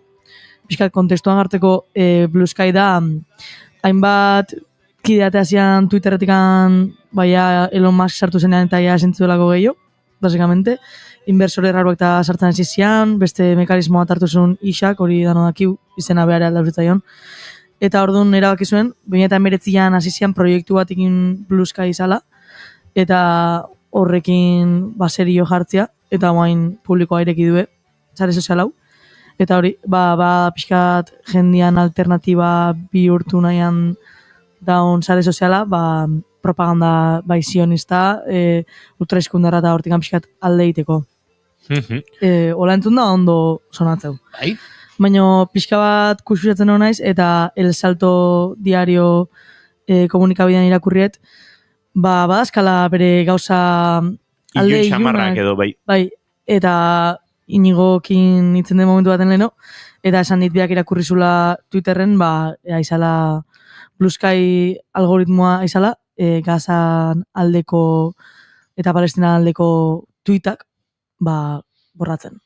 Hainbat kontu espameatzen, eta pixka bat, jarrera sionista xamarra hartu zuela, eta antipalestindarra, eta ez dakit, badaude horra irean zalantza batzuk, eta egia da, haren jatorri enpresariala ere, ez dela erabat garbi geratzen, eta ikusten den gutxiak ere zalantzak sortzen dituela, ez? Bai, eta hor, hemen badago artikulu honen zati baten jartzeula zein dian inbertsoriak, proiektu honen inbertsoriak.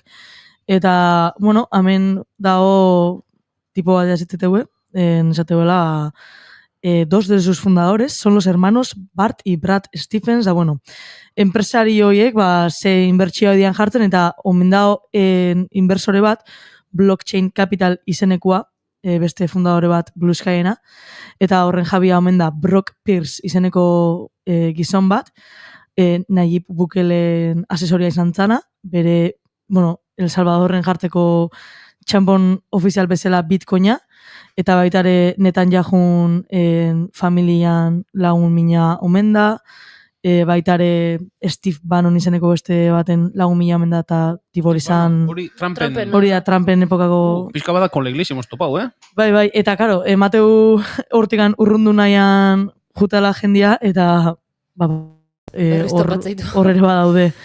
Eta ez dakit, hainbat hori erakunde eta edabidek hartu dutela autu hori Bluzkaia juteko, eta hau irakurreta gero ez dakit zegorputekin behako ian. Egia esan, betikoa da ez, gaizkia azkar dabil eta kapitalismo azkar dabil. Twitterrek edo Ixak, Elon Musken enpresak, olako galerak sentitzen hasi denean, eta ikusi duenean, bazegoela masa kritiko da, tortik urrundu nahian, iaia badirudi urruntze hori eurek sortu dutela, ez? Blue Sky berak sortu duela, antzekotasun handiek daudela, diseinuan zer esanik ez, fusilada bada, eta lehenagotik ere Mastodon hor dagoela, eta kosta egiten zegula Mastodonen murgiltzea. Bai, a ber, zure sari hain da kasuro bai, Twitterren zure interesak hor daude, nik uste, nik abiez aurrekoan galdu ziaten pasako nintzen, eta kontroversia hor kontraesan bat sartu zitzaiten, da sartuko nintzen Blue Skyen, baino oso dependienta naiz isa sare soziala eta ez dakit pasore emateko gai izango nintzen.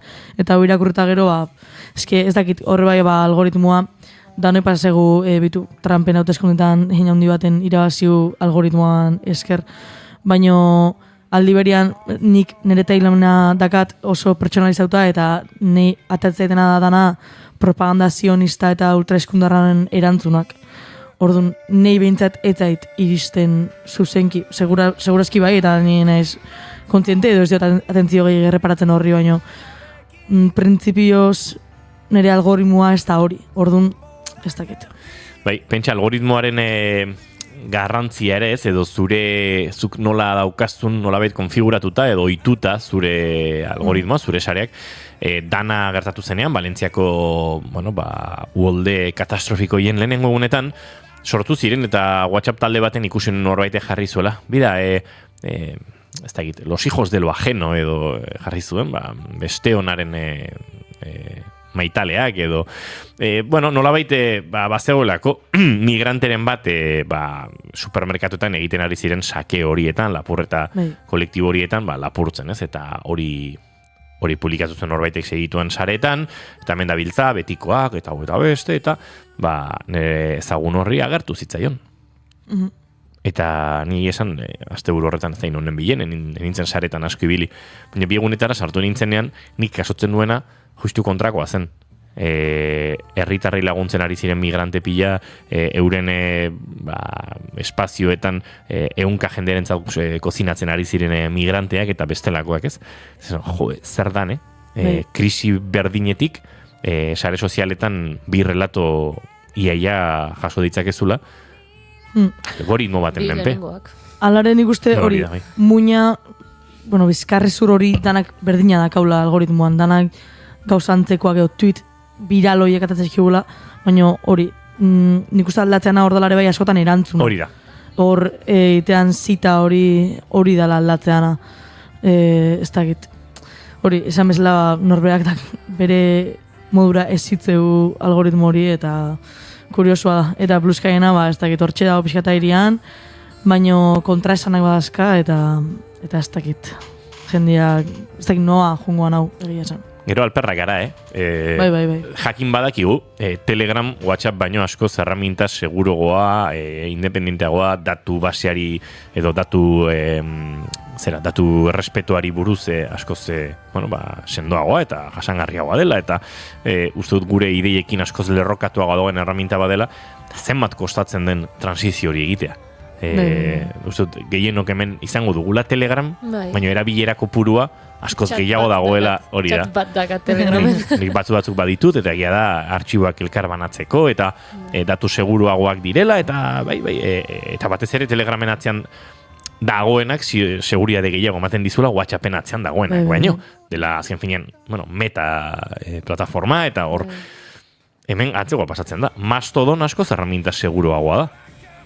Eta orain aldatu nahi dugula, agertu da, bapatean, existitzen zen alternatiba Mastodon, baina mundu guztia ari da Blue Skyri buruz izketan. Bai, ez dakit. Zein ari da Blue Skyri buruz izketan? Interes ekonomikoak ere.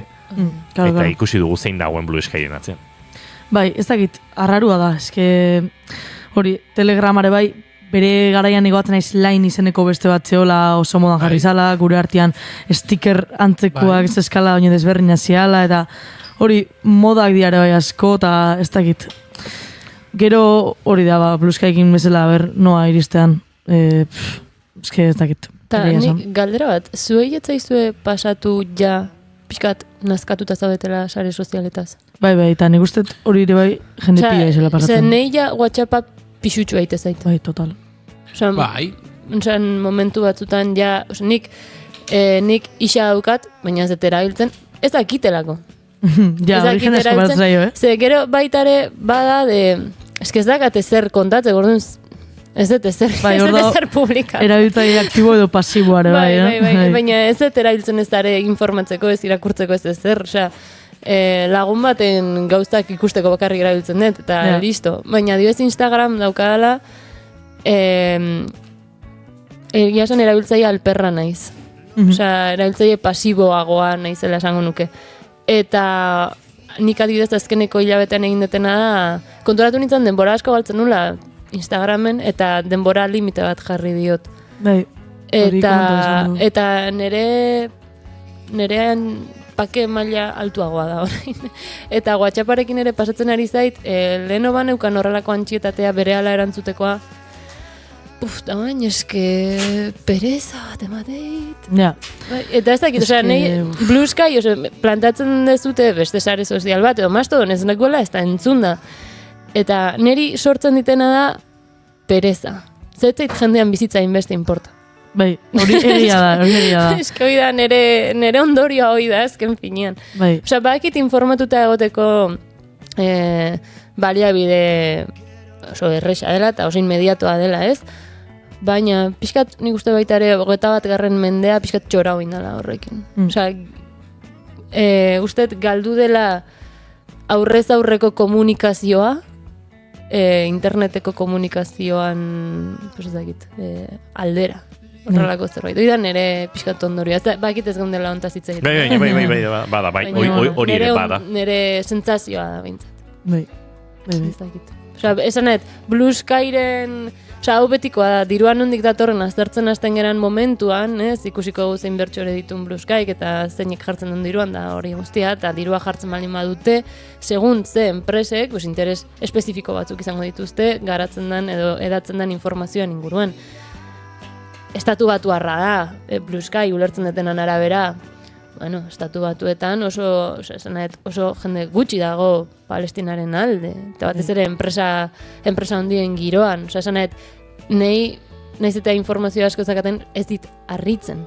Hori horrela izateak, Blue Skyk publikazio horiek kendu izan da, ezken baten, hori zakit, atzetik dagoen guzti hori azalduz gero, botere ekonomikoa eta botere, ez dakit bitare, informazioaren boterea nun dagoen ikusita, ez dit harritzen, ez dit harritzen, ja, gauza hori jaztiate harritzen. Ez gaitut harritzen, eta gero borroka hau historikoa da, ez? Edabideen kontrola, iritzi publikoaren kontrola izan da demokrazia nolabait lizuntzeko edo ura desitxuratzeko modu bat, eta kontzentrazio ekonomikoa edabideetan gauzatzen hasi zen enean, eta kontrol politiko ikaragarria sortzen hasi ziren, bazegoen nolabait kanpainak sortzeko aukera bat edabideen kontroletik hauteskundeak irabazteko edo botuak lortzeko, eta iritsi da momentu bat, iritzi publikoaren ganako eragina sare sozialetan egon dela, eta horre ere gauza bera gertatu dela, ez?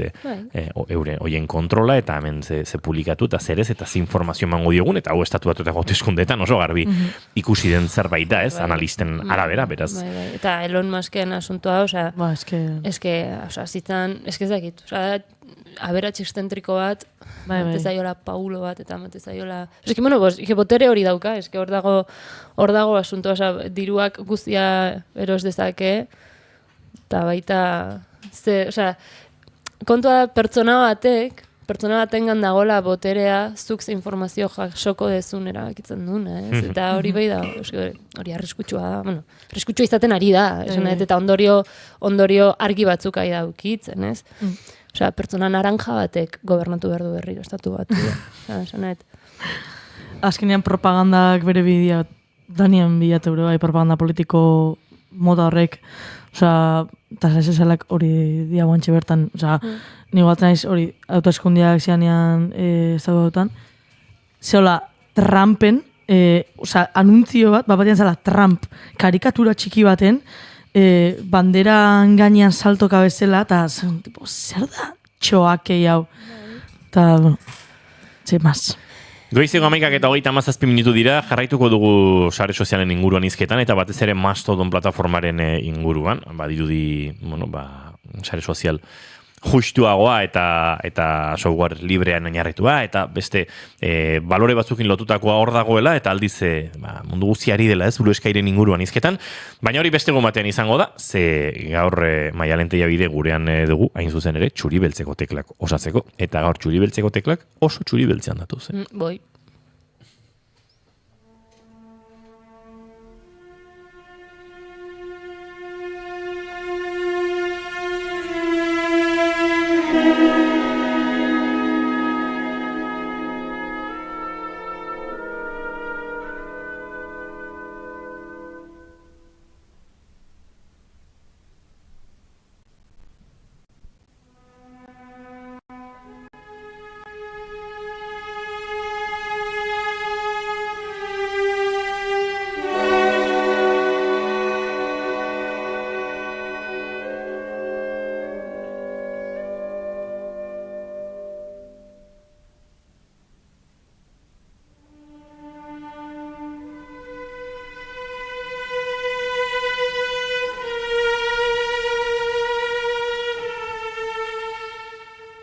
Guk hemen ikusi dugu izenburu bat, diona. Ez duzu musika garaiki ulertzen? Lasai, normala da. Bai, eta lasaitu baitu, Bai. Kontua nahi zuedala gaur esplikatu pixka bat, nondik datorren hau dana, eta zergatik ez dagun ulertzen, batez ere. Eta ez dizuet gezurra esango, nik ere ez dut ulertzen, esanet, ulertzen dut nondik datorren, ulertzen dut helburu dakan, baina musika ulertu ez dut ulertzen. Hoi ez da nire terrenoa. Baina, aurreko astekoarekin pixkat kontrastea jartzen gaude, aurreko astean Tiny Desk eta reggaetoi pixkat entzun genuen hemen dana. Eta, gaur inoiz baino irakasleago nator, edo aspaldiko partez, baino irakasleago nator. Zaiga entzuten.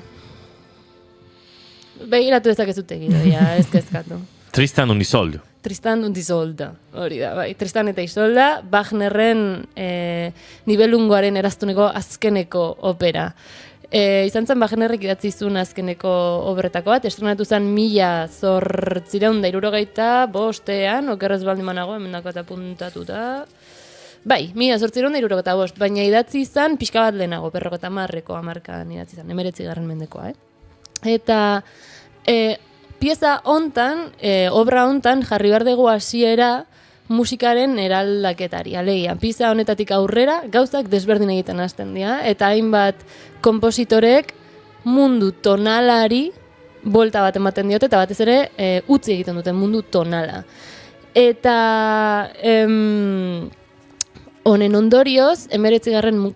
Mende bukaerako eta 20. Mende hasierako ismoak eta vanguardiak sortzen dira. Ismoak dira, ismo bukatzen dira zen mugimendu hau guztiak, ez? Korronte artistiko hau guztiak. Pixka bat hola aklaratzeko esan behar dut, garai artistikoak, literaturakoak eta margolaritzakoak eta ez dia nahi eta nahi ez musikaren garai artistikoekin elkartzen askotan. Garai batzuk bai, baina beste batzuk ez. Adibidez garai klasikoa, asko zaharragoa da pinturan eta arkitekturan, musikan baino, bazpada, bale? Piskat kronologikoki ez gaitezen. Erromantizismoan ere sortzen da desajuste potente batez? Erromantizismoan nahiko batera doa, gertatzen dena da hasita bukatu momentu ezberdinetan gertatzen dela, baina neoklasizismoa arkitekturan eta pinturan da 19. Mendekoa, ordea musikan 20. Mendekoa. Ez bat, hor bago desajuste bat, baina, bueno, sin más, bada espada esplikatzen deta, argibide bezala. Ze pasatzen den tonalitatearekin. Gorain entzuten gaudena, Tristan eta Isolda, naiz eta tonala izan, tonalitatea abandonatzen hasten da. Zer esan nahi du horrek? Musika tonalak dauka zentu gravitazional bat. Bai? Dauka nota bat, eta guztiak horren inguruan sonatzen du. Eta beti esaldi musikal guztiak eta egitura guztiak nota hortara doaz. Bai hasieran eta bai batez ere bukaeretan. Musika atonalean ez daukagu zentru gravitazionalik, beraz, notak bata bestearekin lotzen dira, nahieran, eta modu aleatorio baten esan dezagun. Ez dago zerbait bultzatzen duena, nota konkretu batera joateko. Baizik eta intervalo ezberdinek, nota batetik bestera mugitzen zaituzte. Besterik gabe. Anarkiko xamara da. Ez da anarkia kontua, da gehiago ez daukazula helburu finko bat. Hori da gehiago. Baizik eta zuk idazle bezala erabakitzen dezula nora doan, baina ez da ausaz gertatzen, bilatutako soinuak dira, baina zure nahia da espero dezun hori, zen musika tonalak urte asko eraman ditu eta kultura musikalean oso barneratuta dagoen soinu mota da, hortik ies egin ez dut, ardun musika tonala egiten duzu. Entzun dezagun, adibidez, bagatele sans tonalite listena, hau da, largo eta piku, da 19. Mende bukaerako. 85-koa. 1800 eta 85.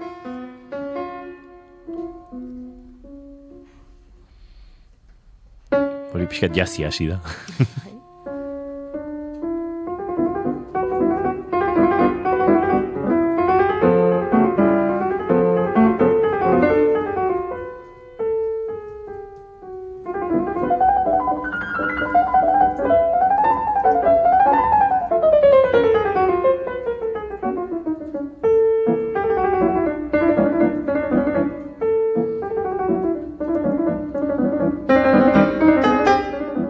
Ikusten ez duten bezala, hau ez da erresa abesteko, adibidez, hola utzi dezagun. Adibidez, hori izaten da indikatore bat, ez?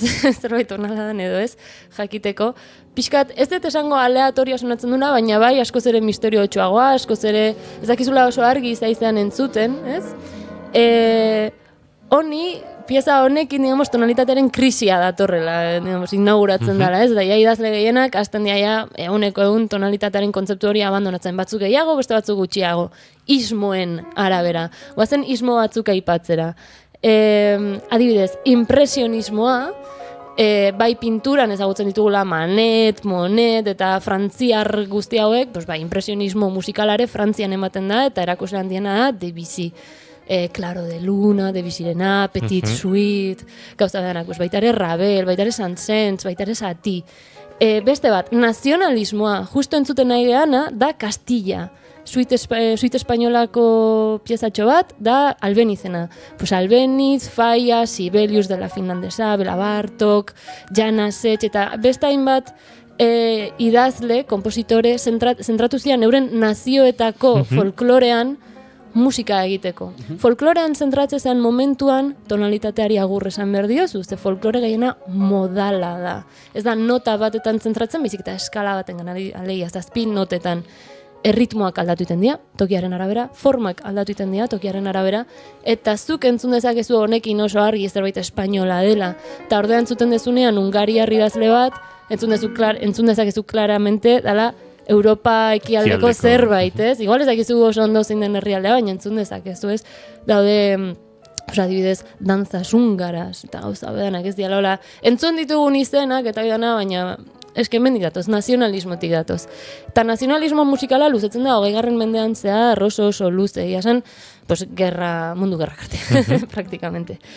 Postromantizismoa da, 19. mende bukaeran, eta 2. mundu gerra hasi arte inguru hortan. Pues, adibidez, Rachmaninov, Shostakovich, musikari hauek, nahiz eta 20. mendekoak izan, zerbait zarra egiten dute. Baina, elementu modernoetaz elikatzen dira, pues, garaia bizi dutelako eta ezin dutelako horri egin, ez hor dago, baina sonatzen dute, 19. mendekoak balira bezala. Nik gomendatzen dizuet pila bat Rachmaninoven piano kontzertuak entzutea, lokura maxima. Egun ematen nahian ekarri, pendenteak ekartzea Rachmaninov aipatzeko. Ta bestalde, eta hemen dator La Madre del Cordero, modernismoa. Modernismoa azten da 1910ean, eta, bueno, ezin dugu jarri urte konkretu bat, ez? Baina, gutxi gora bera, bai, 10ko hamarkadan, eta luzatzen da, 70ko hamarkada pasatxo arte. Eta gero ja gaur egun daukaguna, pues, musika garaikidea deitu diezta jokeguna, hemendik dator, modernismotik dator. Zer pasatzen da modernismoarekin. Entzun dizagun Pierrot Luner, mesez, eta ea zer sentiarazten dizuen, ze benetan pieza kuriosoa dau.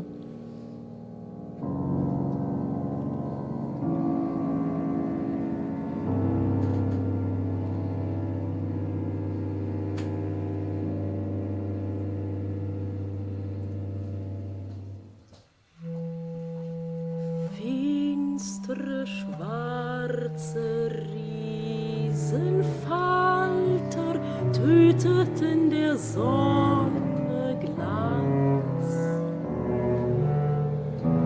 Ein geschlossenes Zauberbuch ruht der Horizont. Polita da, lasango zenukete? Ez. Bildurra Mateu. Bildurra Mateu. Hola, polita, ez da, ez pixkat inkietantea da bai. Inkietante, bale. Zer pasatzen da modernismoakin? Modernismoak plantatzen duna da musikaren filosofia eta helburua guztiz atzean ustea. Alegia, musikaren helburua orain arte, garai honetara arte, zen edertasun estetiko bat topatzea, edertasun artistiko bat baita, eta horretarako zenbait arau zeuden. Pues forma hauek behar du, harmonia hauek erabiltzen dira, garapen hau dauka, ez dakiz zer, instrumentuan afinazioa, besteko modua, teknika, ez, gauza bedanak. Modernismoa dator, eta honen helburua da guzti honekin puskatzea. Beraz, ez da musikariaren helburua edo idazlen helburua ez da entzulearengan plazer auditiboa sortzea edo edertasun hori transmititzea, baizik eta errealitatean dauden emozioak transmititzea direla, antsietatea, direla beldurra, direla angustia, ondoeza, eta gauza hauek guztiak. Baitare, errealitatean nolabait beste soinu mota batzukin nahi dituzte erakutsi eta teknika ezberdinak erabiltzen dituzte, eta baita ere esan behar da, 20. mendeko lehenengo eta 2. mundu gerrek, eragin handia izan zutela idazle askorengan eta askok politika eta ideologia zehatzak zituzten eta bazeuden digamos, batez ere 3. Reicharen aurka zeuden hainbat musikarik eurek, 3. Reichak proposatzen zuen estetikaren aurka egiteko musika egiten zutela, ez Schoenberg eta hauek guztiak. Honen ondorioz sortzen dira vanguardiak. Vanguardia musikalak sortu ziren guztiak oso urte gutxiren buruan, musikari askok batetik bestera ibilizian eta nazionalistak zianak gero vanguardiak egin zituzten edo alderantziz eta horrelako gauza soska. Batzuk eta besteak alde batetik bestera pasatu ziren, proposamen estetiko ezberdinetan murgildu zian. Osea, ez zan izan, ni naiz ez dakiz eta hemen garatuko naiz. Ez, evoluzio bat dago, musikaren evoluzioa dago eta idazleen evoluzioa handia dago. Batez ere, pixkat Pokemonak bezala, osea, Hasten zera Charmander bat bezala eta bukatzen duzu Charizard bat bezala. Esanet, evoluzio bat dago zure musika edo zure ekspresio hori topatzeko, batez ere 19. mendea atzean usteko. Hori da helburu nagusiena, ez? Milenio bukatzear dago eta gauza hauek guztiak. Lehenengo vanguardia adibidez sortu zena izan zen futurismoa, dela oso rarua, egia esan, ez zuen asko iraun, ez zuen arrakasterik eukizte hauen proposamena zen, esenzialmente, zarata. Kutxa batzuk sortu zituzten zarata egiteko. Aurrekoarekin hautsi beharraren presioak eraginda. Bai, eta baita ere oso belizistak zian, misogino hutsak zian, manifestu bat daukate artista futuristek, orain dela gutxi lagun batekin eztabaidatu dut honen inguruan, berak esaten du, baina eske Rusiarren zaizer, berdin dit. Oso jente arriskutsua zian, jazta, punto. Eta behaien proposamena zen, zarata. Kuriositate zentzune bali mazue, Rusolo, amanecer de una ciudad, horrelako zerbait, nahi bali mazute, baina bueno. Atonalismoa. Atonalismoa da hegemoniarekin hausten duen lehenengo gauza, eta da hori, ez dago tonalitaterik, ez dago ezer, eta hauetan ezagunenak badira Schoenberg, lehen entzun dugun Pierrot Lunerren idazlea, Alban Berg, nola da bestea? Bebern baita ere. Primitibismoa. Primitibismoa da entzuten ari garena. Aurreko urtean gogoratzen zareten nola hitz egin nun udaberriaren sagaratzeaz, pues hau da obra primitibista bat. Ze, dijoa, folklore arkaikoaren bila. Osea, ez da folklorea soilik, da zaharra, oso zaharra dena. Eta hori musika akademikora eramaten du. Gehiago, mikrotonalismoa. Bueno, hau da oso gogorra. Hauek dira noten artean dauden notak. Bai, 12 soinu ditugu, pues mikrotonalistek gehiago behar dituzte. Eta noten artean dauden notak topatzen saiatu zian, eta aurkitu zituzten, mikrotonalismoa adibidez ematen da 1910, 1920 bitartean, pues hori lehenengo mundu gerran zehar, pues bueno, jendea etzegon ondo, eta bueno, pues soinuak ere ez. Dodekafonismoa izan daiteke seguruenik, vanguardia esanguratsuena. Oso garrantzitsua izan zen, egia zen, ze sistema kompositibo berria garatzen du, 12 soinutakoa, agian egun ematen gehiago garatu ezakegu, denbora pixka bat gehiagorekin, baina Pierrot Luner da adibidez, obra dodekafoniko bat, eta baita ere ekspresionista dena. Schoenberg idazleak, Arnold Schoenbergek judua zena, estatu batuetara ihes egin behar izan zuen, bigarren, bueno, 30ko hamarkadan, Hitler Weimarreko Republikan boterea irabazizunan dare guztia, ze judua zenez, eta gainera musika, Deabrauren musika hau egiten zuenez, pues aldein berri izan zuen. Eta garaiko miseriak erakutsi nahi zituen, bere musikaren bitartez, sufrimendua eta gauza guztiak. Baitare badaukagu neoklasizismoa, nik uste hau dala jasangarriena, da nontzat? Jasangarriena, gehien gustatu altzaiguna. Pultxinela da hau. Ez dula ematen 20. mendekoa. Ez. Barrokoa ematen du. Pues hau Stravinsky da. Jarri diguna lehen udaberriaren sagaratzea dela 1914, ez baldin banabil oker. Hau beranduagokoa da, Pultxinela. Gaino pixkat atzeragokoa sonatzen du ez? Bai, oso kuriosoa, esan dizu dana, idazle batek, korronte batetik bestera egiten zuen salto, esplorazio bila, besterik gabe. Eta gero daukagu serialismo integrala, dala, kriston movida, ez ditena denbora ematen esplikatzeko. Eta 1950 aurrera, serialismo integrala da dodekafonismoa esteroideekin. Da, kuriosoa da, ze da bigarren mundu gerran ondoren gehien bat garatu zen vanguardia, eta ez dit harritzen, ze jendea etzeon ondo. Ze bestela ez dute hori egiten, no me fastidies. Baina, bueno, igual egun ematen komentatzen dugu dodekafonismoa eta serialismo integrala. Ulertzen saiatuko gara.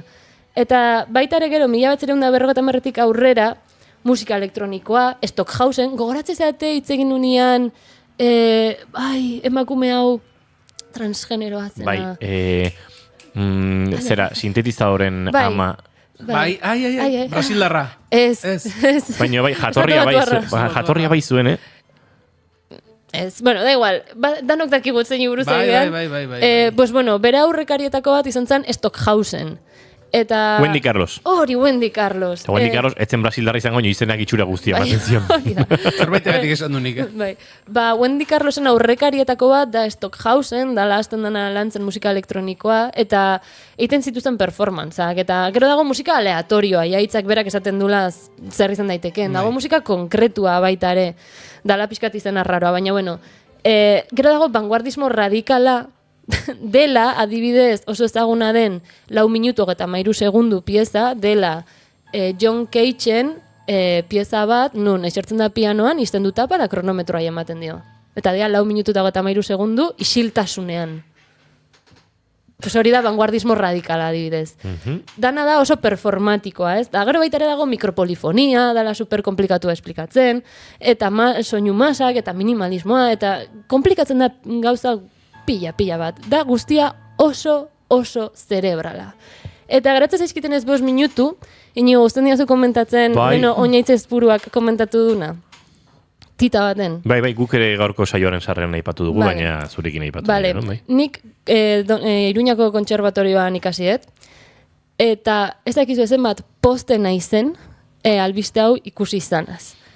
Ze bada garaia jendeak jakiteko kontserbatoriotan daon mierda dana, ze ez da gaurko gauza bat, aspalditik dator, eta nik ja oain dela 8 urte nere mobidak eukin itula, etzan inun atera. Eta kriston jazarpen auki genuen kontserbatorio barruan, salatu genuen 2 neskek, hitz egiteagatik. Eta salatzeagatik. Eta etzan inun atera.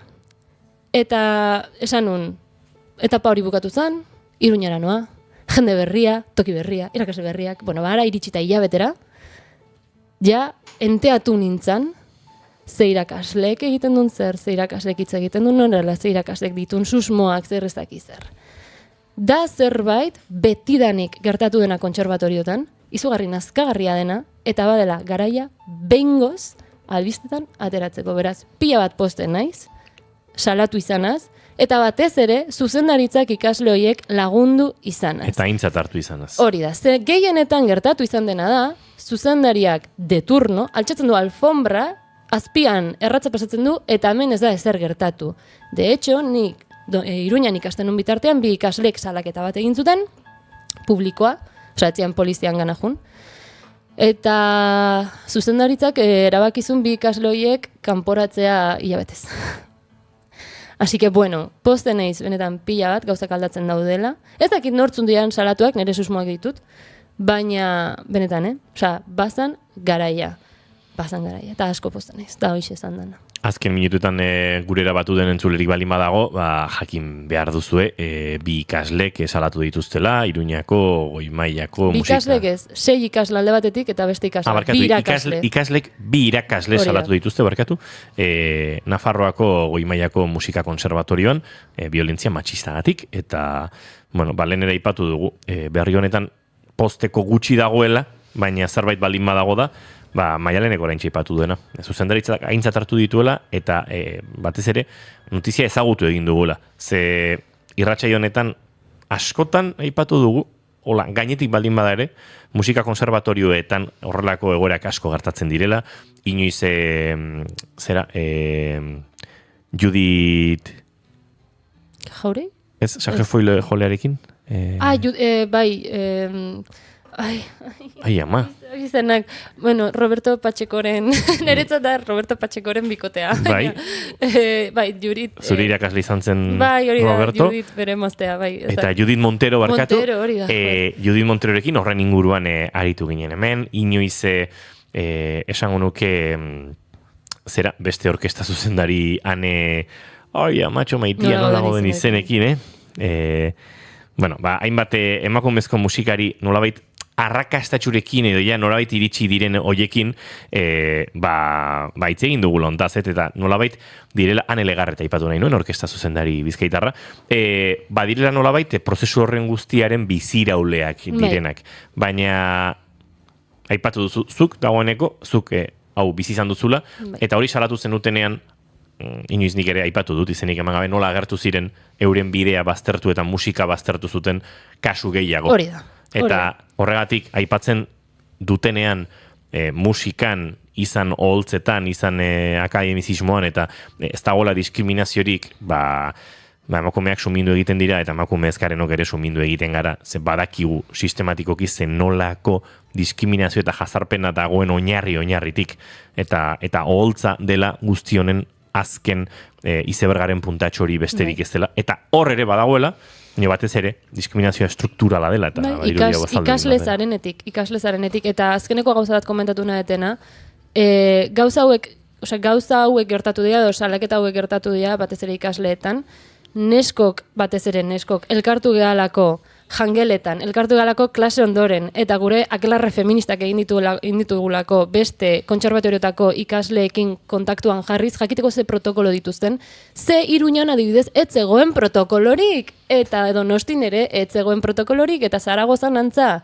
izan zuten alako eskandalua protokolo bat ezarri behar izan zutela ikasleek.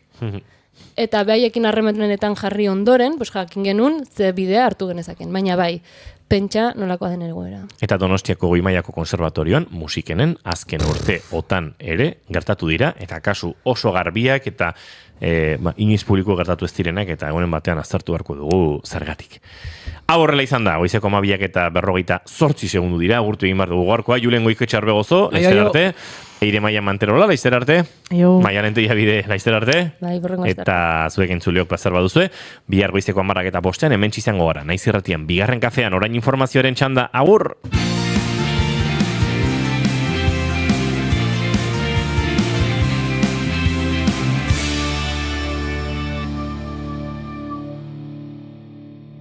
Keep calm and bigarren kafea.